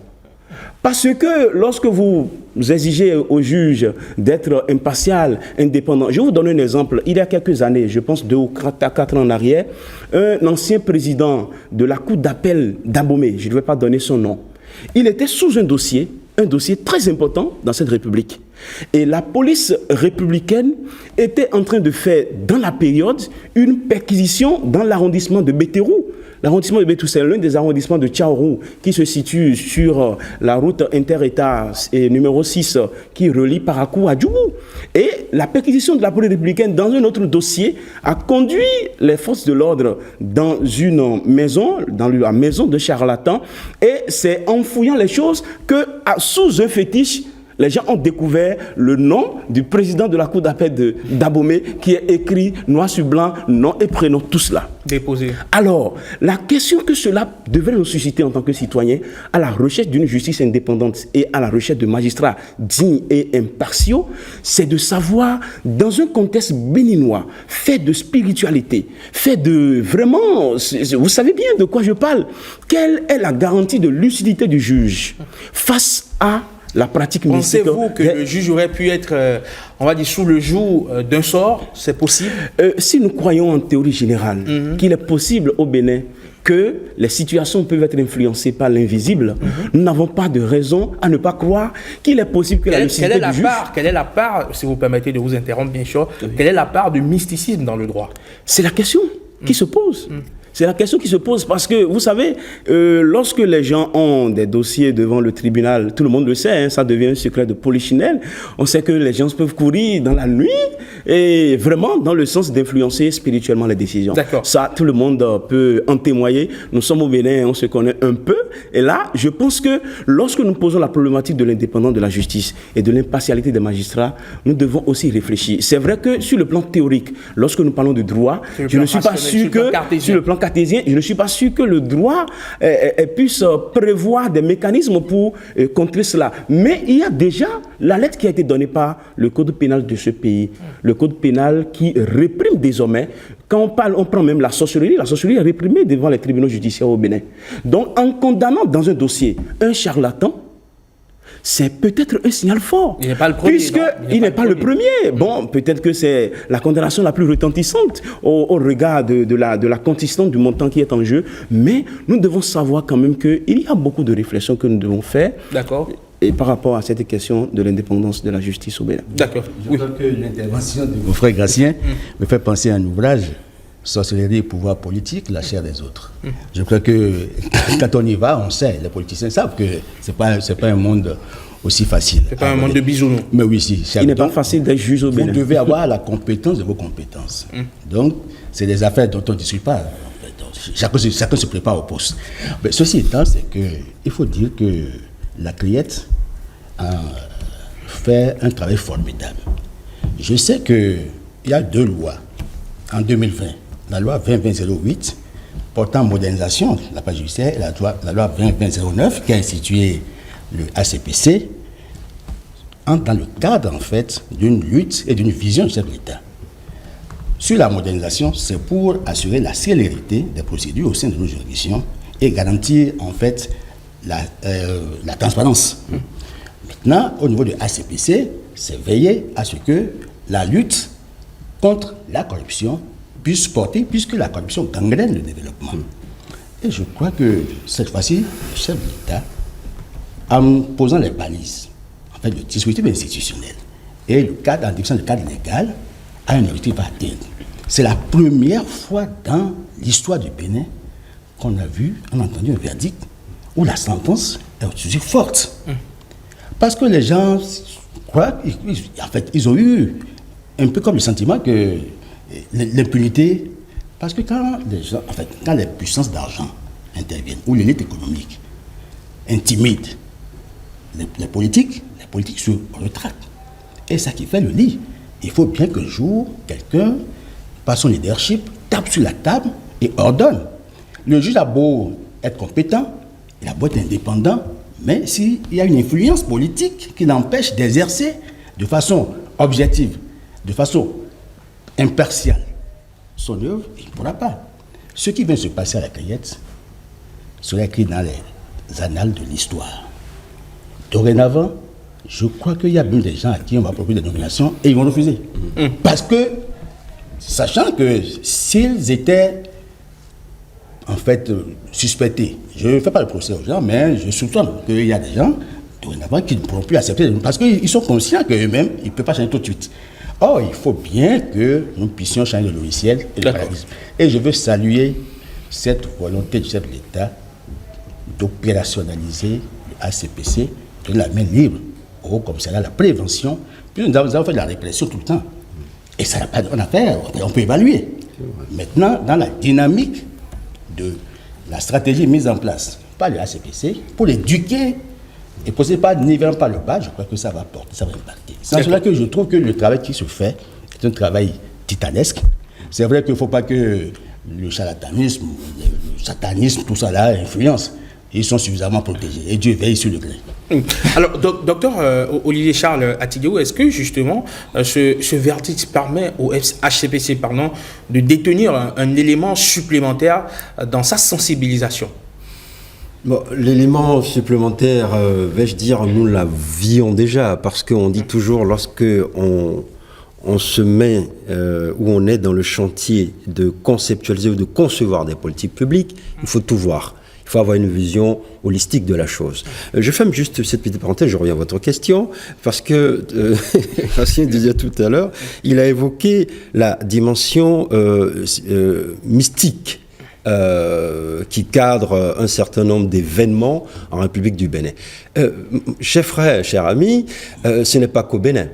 Je puis vous rappeler, tout à l'heure vous avez parlé de l'Ancien Régime, on peut relire ce qui se passait sous l'Ancien Régime, comment les notables étaient écervelés, le mot écervelé vient de quelque part. Bon, sous Rome, on peut encore remonter. Pour dire quoi? Pour dire que, quelqu'un me l'a rappelé en Côte d'Ivoire, c'est pas n'importe qui, il a été président de la République, le pouvoir est mystique. Tout pouvoir est mystique, à partir du moment où savoir rime avec pouvoir. On a dit au commencement était le verbe. Et le verbe, c'est quoi? C'est le savoir. Bon, je ferme cette parenthèse-là. En ce qui concerne la redevabilité, Eloge l'a évoqué, l'exemplarité de ceux qui ont la responsabilité dans notre pays. La question fondamentale est là. Qu'est-ce qu'ils donnent comme exemple pour que les autres puissent suivre? Et comment ou avec quoi nous pouvons surveiller ceux-là qui ont l'obligation de donner l'exemple? Ça ne veut pas dire qu'il y en a qui donnent l'exemple et d'autres seront mis à l'écart. Donc je reviens à votre question. Au ACPC, nous avons estimé que pour que l'État reste dans son droit de maximiser ses moyens, je dis bien ses moyens je ne vais pas dire moyens de production, sinon ça rappelle autre chose, mais ses moyens d'agir, de faire l'intérêt général, il faut simplement mettre en place des systèmes d'alerte. Système d'alerte en interne et système d'alerte externe. Dans ce dossier, je constate avec les faits en ma possession qu'il a manqué, sur tout le long, un système d'alerte. Ça veut dire qu'il y a des gens, certainement, qui étaient au courant déjà depuis des années, mais qui ne pouvaient pas parler. Ils avaient peur peut-être pour leur vie, pour leur job, et ainsi de suite. Il faut qu'on puisse permettre déjà aux gens de parler, de dire que j'exerce la vérité en tant que droit collectif, en parlant de juriste ici, en tant que droit collectif, au nom de la République, pour l'intérêt de tout le monde. Ça, c'est un. Le second niveau de ce que le ACPC tire de cette affaire, de ce que nous avions prévu, du coup, je vais le dire, c'est que plus vous êtes en responsabilité, plus on doit vous appliquer ce que les Chinois et certains font ailleurs. En anglais, on appelle ça name and shame. Nous estimons au HCPC que lorsque la justice aura fini de faire son travail, il est temps, c'est pas une double peine, hein, mais on parle d'exemplarité, il est temps d'afficher la photo, les noms et prénoms sur tous les panneaux dynamiques du Bénin. Quid alors de la dignité humaine? Même le voleur, même le criminel, il faut préserver sa dignité, non? Parfait. Tout à l'heure, vous avez parlé de certaines choses, droits de l'homme, vous l'avez relié au milieu carcéral. On en revient. Je suis foncièrement, et je suis le premier, à défendre ce qu'on appelle la valeur de l'humain. Mais si cet humain-là estime que la concussion, l'extorsion, le trafic d'influence, le détournement de fonds publics, le délit d'initié, le favoritisme et autres constituent des valeurs pour celui qui brise la dynamique d'un État, alors l'État a tout moyen, a tout droit, tout en respectant ce qu'on pourrait appeler peut-être le droit à l'image et ainsi de suite, l'État a tout moyen de dire à cet individu et aux autres à venir, en fait, en gros, je résume, vous devez avoir peur de vous livrer aux actes de corruption. Pourquoi? Parce que l'acte de corruption, quand on regarde un peu plus haut, c'est une infraction à la probité. Je ne vois pas et je n'ai jamais vu de pays dans ce monde qui a pu se bâtir, se construire sans valeur de la République. Je n'ai jamais vu de pays dans ce monde qui a pu se construire avec, excusez-moi de le dire comme ça, avec de la saleté mentale. Souvent je dis, le chef de l'État pense véritablement démocratie, pense dynamique, pense valeur, pense bien-être, et il y en a qui sont dans la kachacratie. Je le dis, ça peut faire sourire, mais cette forme de saleté mentale, et ça, saleté mentale, j'ai traduit ce que Aristote Thucydide disait en son temps, que la santé mentale d'une nation se mesure au taux de et à la valeur liée aux actes de corruption. Vous voyez? Thucydide, Platon, Aristote pensaient cela. Et aujourd'hui, nous sommes en 2025. Nous sommes en train de parler d'une décision de la Criette. Moi, je ne vais pas rentrer, je fais ce que le HCPC peut faire, d'où ma présence. Mais il est temps de passer à autre chose. Sans rigueur, il n'y a pas de construction. Sans valeur, il n'y a pas de république. Nous devons rappeler cela aux gens. S'il faut sacrifier quelque part, quelque chose, pour avoir des personnes, des femmes et des hommes susceptibles de comprendre ce qu'est la chose publique, alors passons par là. Il faut laisser place à la pénitence aussi, non? J'ai pour habitude de dire que la véritable religion commence par une foi interne qui exige de vous transparence, intégrité, probité. Et du coup, si une personne se soustrait elle-même de ce genre de choses-là, la pénitence, on le verra peut-être après la finitude matérielle. D'accord. Alors, Gratien, comment est-ce que vous pensez que cette condamnation peut être reçue dans l'opinion? Pour vous qui êtes avec les populations, avec le peuple, comme on le dit, comment est-ce que les gens reçoivent cette sanction? Comme toute autre sanction, tout le monde s'en fout, ça laisse tout le monde de marbre, ou c'est vraiment, ça retient vraiment les attentions? Vous savez, à tort ou à raison, qu'on le veuille ou non, une partie de l'opinion publique nationale estime que la Criette est une juridiction mise en place par le pouvoir, d'accord, pour servir de rouleau compresseur contre les opposants au régime dit de la rupture. Donc, qu'on le veuille ou non, il y a une partie de l'opinion de notre pays qui considère ou qui envisage les choses dans ce sens-là. Donc, pour ceux-là, nos compatriotes, ceux de nos compatriotes qui ont cette position, c'est que tous les actes que la juridiction pose, qu'ils soient bons ou qu'ils soient mauvais, on peut ne pas prendre le temps de la réflexion objective, mais on range ces actes-là du côté négatif. Donc cela reste un point de vue, ça reste une position d'une frange de la population.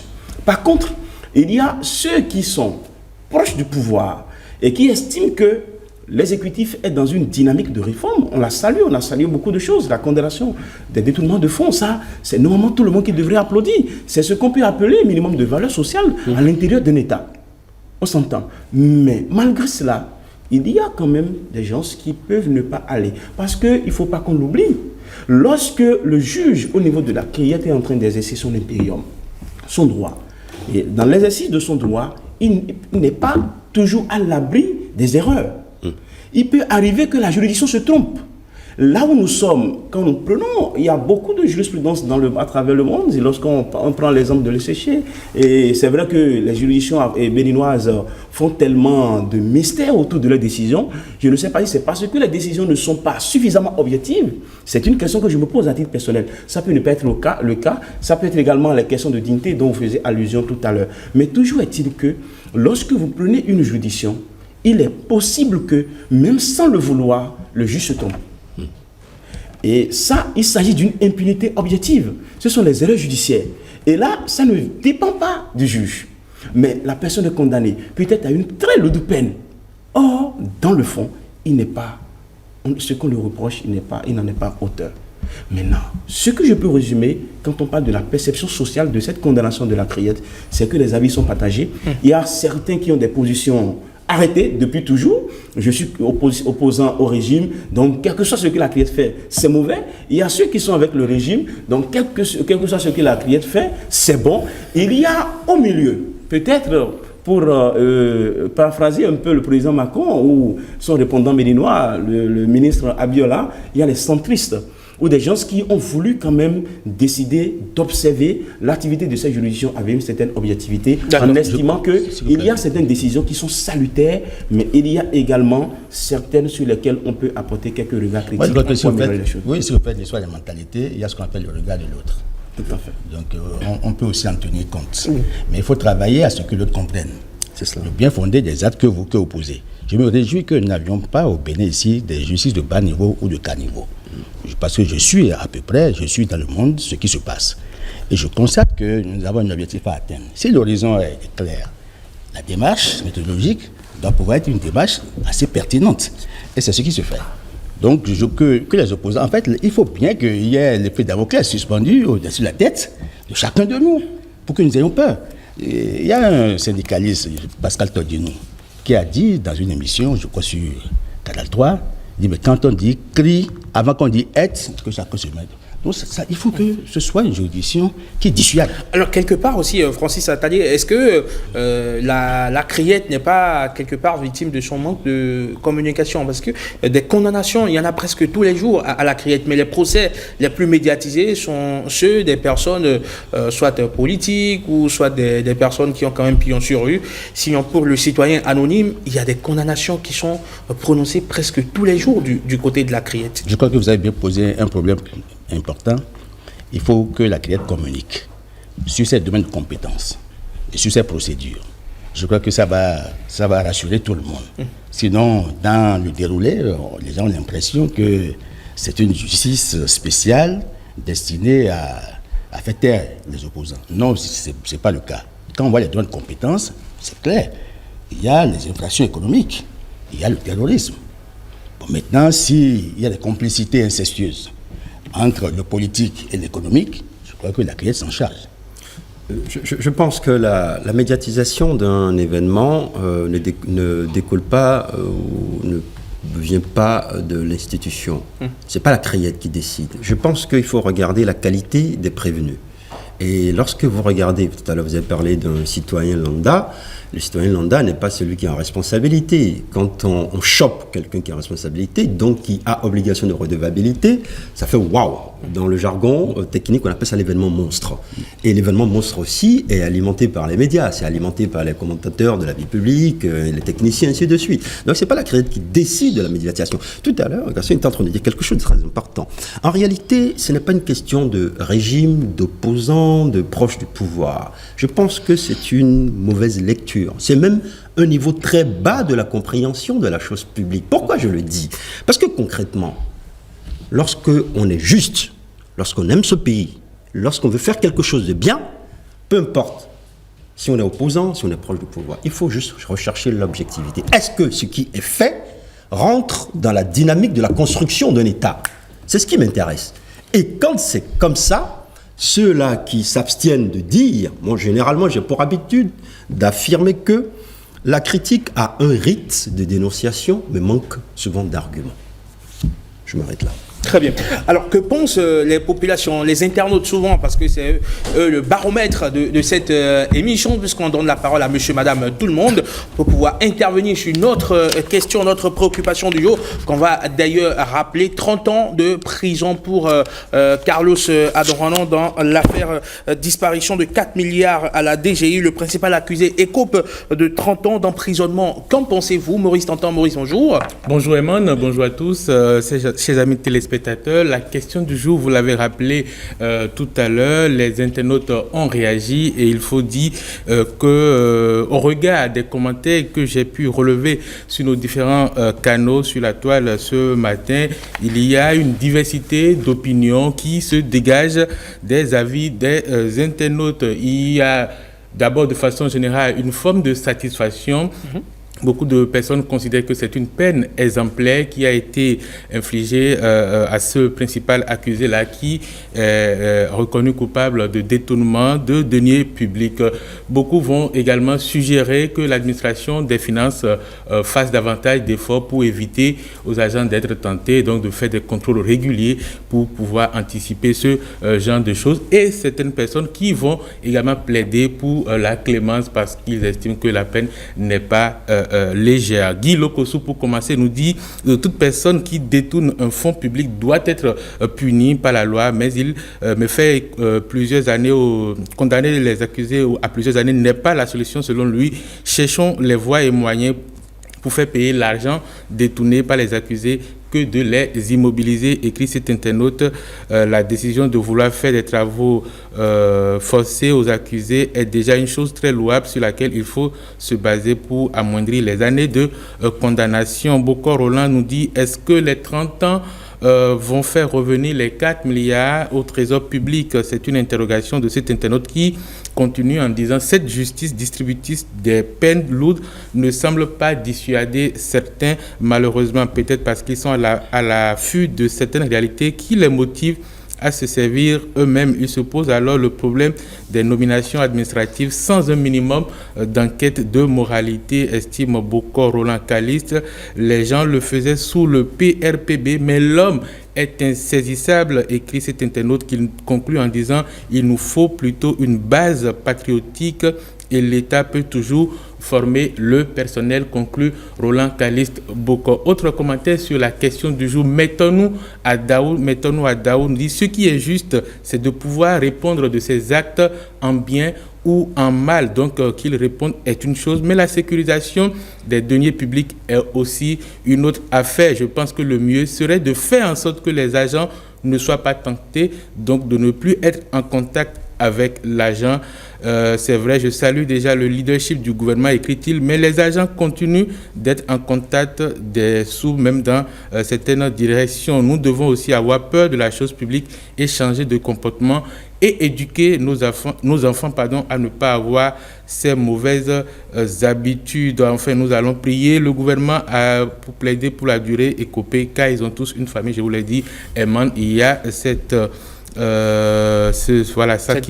tendance aussi dans les commentaires. Contran Naldé dit l'essentiel c'est l'éducation à la base. Nous les Africains, nous aimons nous accaparer de ce qui appartient à tout le monde dans un pays où la majorité croupisse à la misère. Seulement il ne faudrait pas qu'il y ait 2 poids 2 mesures dans cette lutte.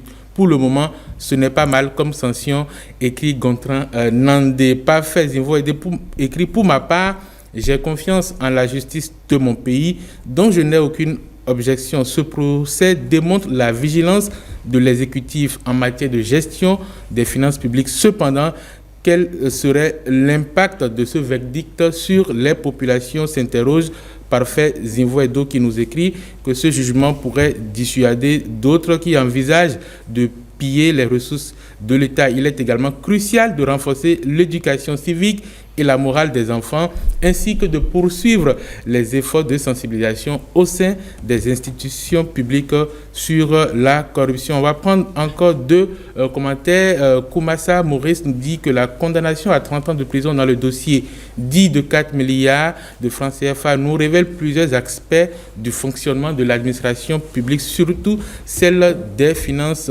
de notre pays. Sinon, comment comprendre qu'un responsable ou un cadre de ce niveau n'ait pas un salaire conséquent qui le mette à l'abri du besoin? Aussi, on constate un manque de vigilance sur la gestion de l'argent public, sinon le mal aurait pu être évité. Désormais, il faut qu'il y ait un contrôle régulier, voire même journalier au niveau de l'administration des finances publiques de notre pays. Quelqu'un qui a confondu la caisse de l'État à sa poche a commis un crime contre l'État et contre l'humanité et il doit payer le prix du péché, écrit Jean Kokou-Zounon, qu'il y ait une peine à perpétuité et non 30 ans qui est, à mon humble avis, une faveur de la justice béninoise. Voilà donc les avis très très diversifiés de nos amis internautes sur la question du jour. Merci beaucoup à vous, Maurice Tantan, pour ces avis relayés. Au plaisir de vous retrouver très prochainement sur la matinale 5 sur 7 matin, Maurice Tantan. Oui, à demain. À demain, Maurice. Allez, messieurs, on en vient à présent au second sujet en débat, mais avant de boucler ce premier sujet, dire bien sûr qu'ils ne sont pas seulement condamnés à 30 ans de réclusion, ils vont également verser au trésor public 7 milliards de francs CFA comme amende pour compléter bien évidemment l'information. Messieurs, on en vient donc, disais-je, au second sujet en débat. Gracien, vous avez vu le décret du président de la République portant donc réglementation des établissements pénitentiaires au Bénin. On mise beaucoup plus sur le respect des droits de l'homme et surtout pour leur réinsertion sociale pour que des personnes qui entrent en prison en étant délinquants primaires n'y ressortent pas délinquants chevronnés. Merci.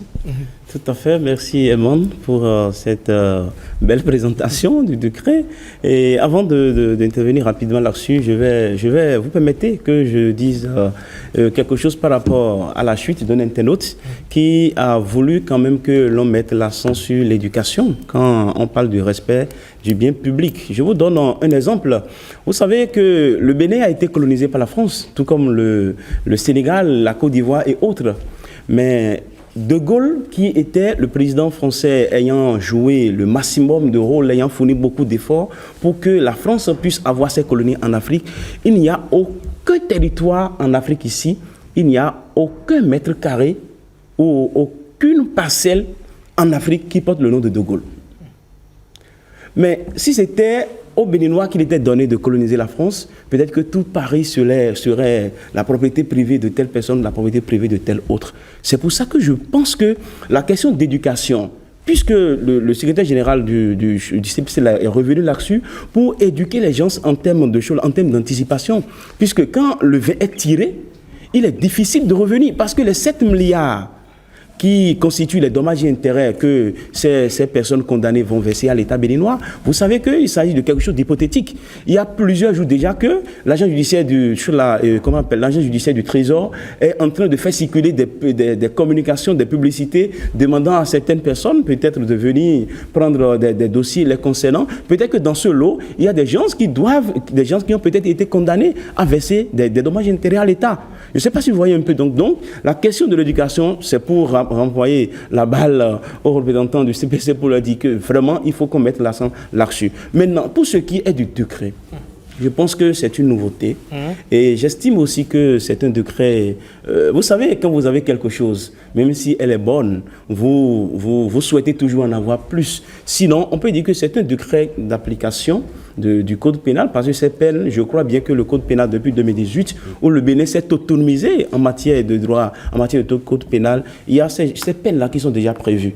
Mais le gouvernement a très bien fait de prendre le décret d'application, parce que sans ce décret-là, ces peines ne peuvent pas être décidées par les juridictions compétentes dans notre pays. Donc, ce qu'on peut dire, c'est qu'il faut saluer la démarche du gouvernement qui a compris que dans notre contexte d'aujourd'hui, il ne faut plus laisser les personnes condamnées dans les maisons carcérales pendant 20 ans, pendant 30 ans, en train de croiser les bras et en train de se former à d'autres crimes. Et on a constaté que celui qui fait la prison, et pendant une certaine durée, lorsqu'il sort de la prison sans les mesures telles que celles prévues par le décret, c'est des gens qui ont beaucoup de possibilités à récidiver, à retourner encore en prison. Donc on espère que dans la mise en œuvre de ce décret-là, l'on puisse constater un changement en ce qui concerne la commission des infractions dans notre pays. Alors Francis Eloj-Attalé, selon le décret, les centres de détention désormais sont destinés à recevoir les détenus condamnés à moins de 5 ans d'emprisonnement ou qui sont placés sous un régime de semi-liberté ou de placement extérieur ou qui présentent les meilleures perspectives en termes de réinsertion sociale. Il est aussi prévu la création de centres de détention à statut particulier et l'une des principales avancées de ce décret est justement la mise en place d'un régime intérieur plus humain et plus respectueux des droits humains. On parle donc de formation à l'intérieur de la prison. Beaucoup se posent la question, surtout avec le grand nombre de cybercriminels qui séjournent aujourd'hui en prison. Qu'adviendra-t-il de leur avenir? On pense que l'État est en train de trouver la solution, non? Vous savez que le Bénin a signé des conventions internationales, mais aussi nous avons signé des conventions avec l'OIT sur le droit de travail. Et puis, au fond de ces conventions influencent forcément les législations nationales. Donc, le Bénin est en train de poser des actes qui vont dans le sens des engagements internationaux et de ce qui se fait dans les prisons. Vous avez vu comment est-ce que Nelson Mandela a vécu sa prison. Donc, ça l'a préparé à sa réinsertion et à son poste. La prison doit préparer à la réinsertion, forcément. Je crois que c'est un acte qu'il faut saluer. Non seulement que ça permet de respecter les droits et les obligations du prisonnier. Ce n'est pas parce que vous êtes détenu que vous perdez tous vos droits. Donc, il faut préparer pour qu'on puisse mettre fin à la délinquance. Donc l'État béninois a bien fait de prendre un décret d'application qui respecte aussi le code pénal et le code de procédure pénale. Donc, c'est des avancées qu'il faut saluer. Alors, docteur Atineou, les religieux disent souvent que Dieu ne veut pas la mort du pécheur. Est-ce que c'est c'est ce cri que les pouvoirs publics ont entendu? Il faut sauver son âme. J'ai pour habitude de dire que ma personne ne fait pas de religion. Ma religion, c'est l'amour et la solidarité et le respect de l'autre. Donc, je vais répondre à votre question. J'ai eu la chance, dans une autre vie, d'enseigner le droit pénal. Et quand on regarde en profondeur ce qu'est le droit pénal, la politique criminelle, l'idée n'est pas de briser un individu. L'idée n'est pas de faire honte à un individu. L'idée, c'est emprisonner, c'est isoler l'individu qui a commis un acte antisocial à la base. Et donc, quand on pense comme ça, il faut offrir la possibilité à l'individu de se racheter, de revenir dans cette société et de participer. Donc, porter à mort la dignité de quelqu'un n'est pas une manière de faire République. Je reste encore fondamentalement attaché à cela. Comment, ensemble, nous faisons République? Donc, moi, je trouve que ce décret d'application, il faut le saluer. Il faut saluer cette vision de la chose. Pourquoi je dis ça? Vous savez, il faut peut-être remonter à la Russie entre 1830 et 1927 par là. Pourquoi? Parce qu'ils ont trouvé la capacité de reprogrammer, c'est ce que donc les PNL, la programmation neurolinguistique, ça a commencé un peu plus avant, mais et puis cela s'est poursuivi après. Mais nous avons la possibilité au Bénin, nous aussi, de reprogrammer mentalement et moralement l'infracteur, de lui dire que dans notre pays, il y a un droit déterminateur. Tu vis le droit de sanctionnateur, tu vas au NIOUF, mais on te donne la possibilité de revenir dans cette société en tant qu'un homme nouveau. Bon, je ne sais pas si ça fait le plaisir de mon frère Eloj, hein. Bon, mais on sauve l'âme, c'est ça. Oui, mais la PNL, je valide. On va, si vous le permettez, bien monsieur, revenir très très prochainement sur cette question, analyser bien évidemment les contours de cette décision. Parce que il a posé un problème pertinent. La responsabilité et la redevabilité et le choix de ceux qui sont destinés à occuper des fonctions. Je crois que au-delà des comités d'éthique et de morale, il y a quand même une institution, la CPC, qui a un avis institutionnel à donner. Effectivement. Bon, bah, donc, ce sera vraiment très, très rapidement en une minute, parce que le temps est parti pour le débat est totalement terminé. Je préfère laisser votre personne organiser un autre débat. Absolument. Et je respecte le temps. En tout cas, éventuellement merci un entretien, pourquoi pas aussi, pour que vous puissiez nous décliner ce que fait le HCPC dans ce cadre en termes de redevabilité. C'est très important pour les populations qui nous suivent, pour les téléspectateurs qui nous suivent, pardon, afin qu'ils puissent comprendre le mécanisme, la dynamique qui est en cours. Merci, Dr Olivier Charles Atinéo, d'être passé sur 5 sur 7 matin. Vous avez spontanément accepté, donc prêter votre voix à ces analyses autour de ces sujets en débat ce matin. Merci également, Francis. Merci, Gracien. Je rappelle que vous publiez votre ouvrage mercredi prochain, La Criette en 5 ans. Quel apport pour l'état de droit au Bénin? Ce sera donc à la chaire UNESCO de l'Université d'Abomey-Calavi. Ce sera pour quelle heure? C'est pour 9h. 00. Et pas béninoise. D'accord. Merci, Gracien.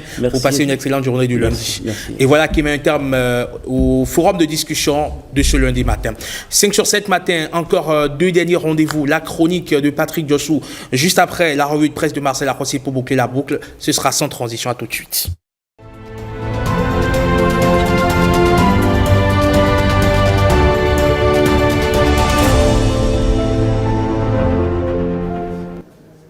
« 5 sur 7 matin, comme je vous l'annonçais, Patrick Djossou aujourd'hui reçoit pour nous le professeur Léon Bani Biobigou, ancien secrétaire général de l'Université d'Abomey-Calavi. Avec lui, aujourd'hui, nous allons en parler de Mansa Doro, qui est le fondateur donc, de l'empire de Niki. Aujourd'hui, en 10 minutes, nous allons évoquer le sujet. Venez avec moi, professeur Léon Bani Biobigou. Il n'y a malheureusement plus beaucoup de temps. Nous allons essayer de tenir dans les 10 minutes. On va aller vite, comme sur les chapeaux de roue, comme on le dit. On va essayer de faire très très vite. Patrick Djossou, Patrick, bonjour, comment allez-vous? Oui, très bien, merci. Un plaisir de vous recevoir sur 5 sur 7 matin. Malheureusement, aujourd'hui, vous ne commencez pas, vous achevez. Oui, malheureusement, mais ce n'est pas grave. On va revenir dans un mois sur une suite de l'histoire. Donc, on commence déjà, c'est parler de l'empire de Niki. Un empire qui, en réalité, n'est pas simplement situé au Bénin. C'est un empire qui prend une bonne partie du Nigeria et qui va aussi au-delà jusqu'au Togo. Mais nous allons parler de sa création, de sa fondation, parler de quelqu'un que certains considèrent comme le fondateur, d'autres disent qu'il n'est pas totalement le fondateur. Le procès va nous éclairer tout à l'heure, parce que après lui, sont pas les freiniers, mais bon, on va. Voilà. La parole au professeur. Oui. Pour aller très vite, c'est-à-dire qu'on a plus assez de temps. Oui. Alors, professeur, bonjour professeur. Bonjour, vous avez écrit beaucoup d'ouvrages sur, sur ce que c'est que les Wasangari, sur ce que c'est que les Batambou, oui, le Batonou. Vous avez écrit sur Niki. S'il faut parler de la fondation de Niki, Mansa Doro, est-ce qu'il est le fondateur? Situez-nous un peu. Je vous remercie. D'abord, quand on dit Wasangari, c'est de l'arabe classique. C'est de l'arabe classique. Et en arabe classique, ça veut dire un aventurier. Voilà pourquoi quand le bâton quitte chez lui pour aller ailleurs où on ne le connaît pas, il dit « Wasangari dort ». Là, il va dans un lieu, on ne le connaît pas. Donc, le thème Wasangari, c'est le thème aventurier. Donc, quand on parle de Niki, Niki existait en tant que pas là où dans la zone de Niki, le royaume qui existait, on l'appelle Dema.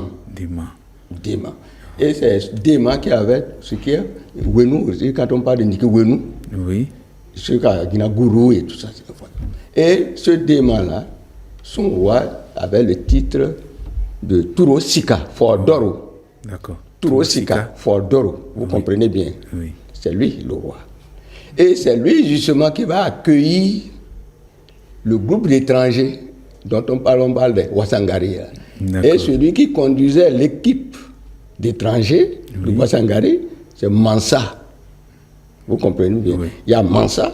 Après Mansa, il y a Nyondoué, Balandoué, Bakedoué, Bouillondoué, Sédou, qui va prendre le nom de Sero. Et qui deviendra sous nom Sero. Sous nom quand il va devenir chef. Vous comprenez bien. Donc, et Mansa lorsque le bâton veut adopter quelqu'un, quand il n'est pas de passage, quand il le reçoit, quand il ne le connaît pas, si vous êtes un homme, vous êtes Wourou. Wourou, c'est le fils, garçon. Vous comprenez bien. Oui, le garçon. Donc, vous êtes Wourou. Oui. Peut-être que au niveau de votre famille, là-bas, vous êtes 3e, 4e, mais là où vous êtes Wourou. Voilà pourquoi là, on met le nom Wourou Mansa. Oui, et quand on parle de Doro, Doro, c'est le titre du roi qu'il a accueilli. Vous comprenez bien. Oui. Donc, son nom, c'est Mansa. Oui. Mansa, donc, étranger et tout. Et c'est un peu bâton, parce que le bâton, pour accueillir, pour t'adopter, il t'attribue, n'est-ce pas, son nom. Quand vous êtes garçon, vous êtes Wourou. Si vous êtes une femme, vous êtes Nyon, d'office. Vous comprenez bien. Et il y a des générations. Si vous êtes première génération, vous êtes Wouré. Deuxième génération, Paï. Vous comprenez bien. Donc, voilà pourquoi il a Wourou Mansa. Mansa, parce que c'est lui, son nom là-bas, Wourou Mansa. Et pour vraiment l'adopter, on lui ajoute le nom qu'il a adopté, Doro. Donc, Mansa Doro. Doro, c'est Touro Sikafor Doro. C'est le titre du roi qu'il a accueilli. Vous comprenez bien. Oui. Et c'est à ce niveau-là, quand il a été accueilli, on les a installés à Ouenou. On appelle Ouenou Soussou. Oui. Et voilà pourquoi ils sont restés à Ouenou. Là où se trouve Niki, là, en réalité, la case ronde que vous voyez, ça a un sens. C'était une zone de chasse, avant même que les Wasangais n'arrivent. Quand il était à Ouenou, il venait faire la chasse à ce niveau-là. Et cette case ronde-là, c'est un paillote, c'est là pour les chasseurs. Et une fois qu'ils ont vu que Chédou, lui, il avait 2 enfants. Et ces 2 enfants, il y a Walguené et Sabi Simé. C'est Sabi Simé qui va devenir roi. Après, vous comprenez bien qu'il deviendra roi après. Mais c'est lui qui venait faire la chasse là. Et il est venu s'installer. Une fois qu'il s'est installé, il est parti voir son père, à Ouenou, pour dire voilà, qu'il a trouvé encore un autre endroit, un peu. Ils n'ont qu'à se déplacer pour venir là. C'est ainsi qu'il a dit que lui ne bougera plus de Ouenou. Donc il est resté à Ouenou. C'est là qu'il est mort, c'est là où on l'a enterré. Voilà pourquoi, lorsqu'il y a intronisation à Niki, ils doivent aller recevoir l'onction là où est enterré l'ancêtre. Oui, c'est comme un genre de pèlerinage chaque fois. Dès qu'il y a intronisation à Niki, il doit aller prendre l'onction à Ouenou. Tant qu'il n'est pas parti à Ouenou recevoir l'onction, il peut faire 50 ans, il n'est pas mort, sinon beaucoup. D'accord. Maintenant, mais le nom Niki, il paraît que Simé a parlé d'humidité. Absolument, Niki. Quand vous entendez Niki, quand le bâton dit Katini, Niki, que c'est noir très foncé, noir foncé. Donc, quand vous avez dit que c'est la zone de chasse, zone de forêt, c'est sombre et tout. Et en même temps, le sol avec l'humidité et tout ça, c'est l'expression Niki, que c'est zone ombrageux, c'est sombre. Le nom Niki vient de là, tout simplement. D'accord. Donc Niki vient de Niki sombre voilà, et humide. Voilà. D'accord. Voilà. Oui. Donc nous allons revenir sur la suite, c'est-à-dire que comment, à partir de là, il y a eu les dynasties, il y a eu les 4 dynasties. Donc, on va les évoquer petit à petit. On n'a aucun problème, on reviendra là-dessus, parce que là, vous abordez une question très, très importante, là. Et ce n'est pas en 2-3 minutes. Absolument pas. Non, vous pourrez, c'est 1 heure de temps, là, pour pouvoir aborder ces questions-là. Parce que quand le Wasangari arrive, quand le bâton veut adopter quelqu'un, il y attribue tous ces noms, à savoir le nom de clan, le nom de génération, ainsi de suite. Vous comprenez bien. Quand vous ne connaissez pas, il vous attribue. C'est ainsi que la plupart du temps, en milieu bâton, quand on parle des bâtons typiques et des bâtons d'origine étrangère, alors vous en aurez un certain nombre. Vous dites bien, il y a son rail dedans et tout. La plupart de ceux-là qui ont été adoptés en milieu bâtonneau, mais ça rappelle toujours votre origine. Mais ils adoptent la langue, la culture et tout ça. C'est à travers votre appellation clanique qu'on sait votre origine. Par exemple, Sédou, quand on a dit Sédou, on l'a dit Sérou. Mais une fois que le Mansa, parce que c'est de Boussa qui sont arrivés là, et quand ils sont bien installés, bien accueillis, Mansa dit qu'il va aller voir ce qui est arrivé aux autres, parce qu'il y en a qui sont partis vers l'Afrique du Sud. Et c'est ainsi qu'en partant, il dit, mais à qui va laisser son groupe?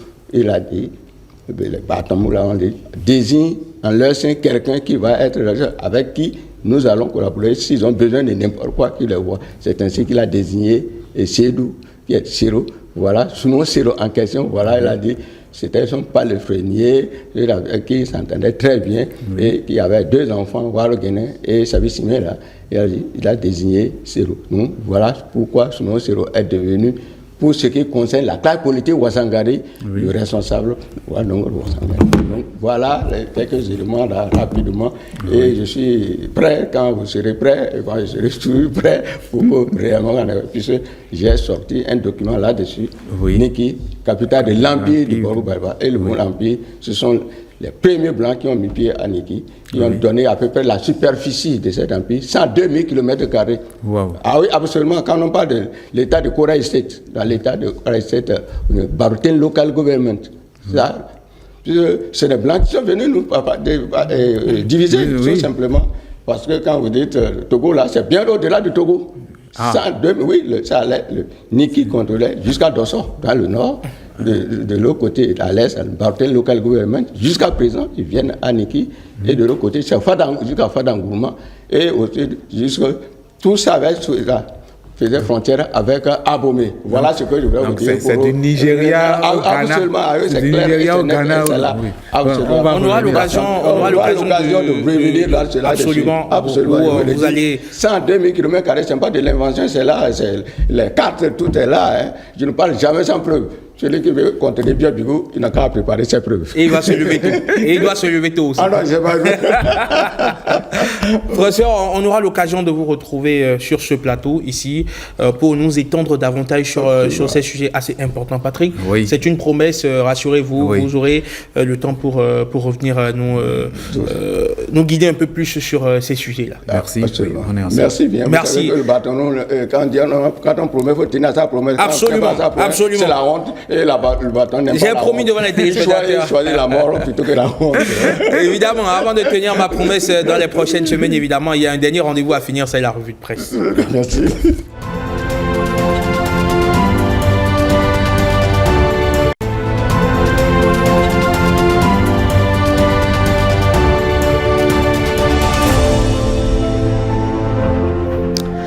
Marcel Arrossi, procès Boko Umeki, la reprise programmée pour demain. Le procès d'Olivier Boko et d'Oswald Umeki devant la Criette revient au cœur de l'actualité à la suite des accusations portées contre eux pour tentative de déstabilisation du pouvoir du régime de Patrice Talon. Ce procès est déjà marqué par des rebondissements mettant en lumière les défis judiciaires et les tensions politiques autour de cette affaire qui suscite un vif intérêt national et international. La semaine dernière, l'audience a été suspendue plusieurs fois après le retrait des avocats des accusés, invoquant des tensions politiques autour de cette affaire qui suscite donc un vif intérêt national et international. La semaine dernière, je disais que l'audience a été suspendue plusieurs fois après le retrait des avocats des accusés, invoquant des conditions difficiles de détention qui auraient empêché une préparation adéquate de leur défense. À la demande du procureur spécial Mario Mettonu, un délai de 5 jours a été accordé pour permettre aux accusés de constituer de nouvelles équipes juridiques. Selon des sources proches du dossier, rapporte le Télégramme, les avocats démissionnaires auraient décidé de se reconstituer pour reprendre la défense des 2 principaux accusés. Cette décision soulève des interrogations sur les motivations de ce retour entre pression potentielle et considération stratégique. À l'approche de la reprise des débats, les regards sont tournés vers la Criette dont les décisions pourraient influencer le débat politique dans le pays. Et puis Marcel, ailleurs sur le continent, Paul Biya, 92 ans, est candidat à sa propre succession. À 92 ans, il entend briguer un nouveau mandat, le 8e selon Banuto, malgré des contestations internes et internationales concernant la gouvernance et la longévité de son règne. Cette décision, relayée par des canaux officiels, relance le débat sur la démocratie, l'alternance et les défis socio-économiques au Cameroun, constate Wakat Serra. Le RDPC, Rassemblement démocratique du peuple camerounais, son parti a immédiatement salué cette candidature comme un signe de stabilité pour le Cameroun. Plusieurs cadres du parti affirment que Biya reste l'homme de la situation. L'opposition, par contre, dénonce une candidature insoutenable, la candidature de la honte, écrit Le Pays depuis le Burkina Faso, dénonçant une illustration parfaite du refus de l'alternance en Afrique. Cette critique rejoint les préoccupations de nombreux observateurs africains qui s'interrogent sur l'impact de telles dynamiques sur la démocratie dans la région. La campagne présidentielle qui s'annonce tendue sera scrutée de près, tant sur le plan national qu'international. L'opposition prépare des mobilisations, tandis que le RDPC, le parti de Paul Biya, prépare des rassemblements massifs pour défendre son bilan. La candidature de Paul Biya marque une nouvelle étape dans l'histoire politique au Cameroun. Si certains y voient une continuité nécessaire, d'autres le perçoivent comme d'autres la perçoivent. La candidature, bien sûr, comme un obstacle à l'alternance démocratique. Les semaines à venir seront décisives pour l'avenir du Cameroun.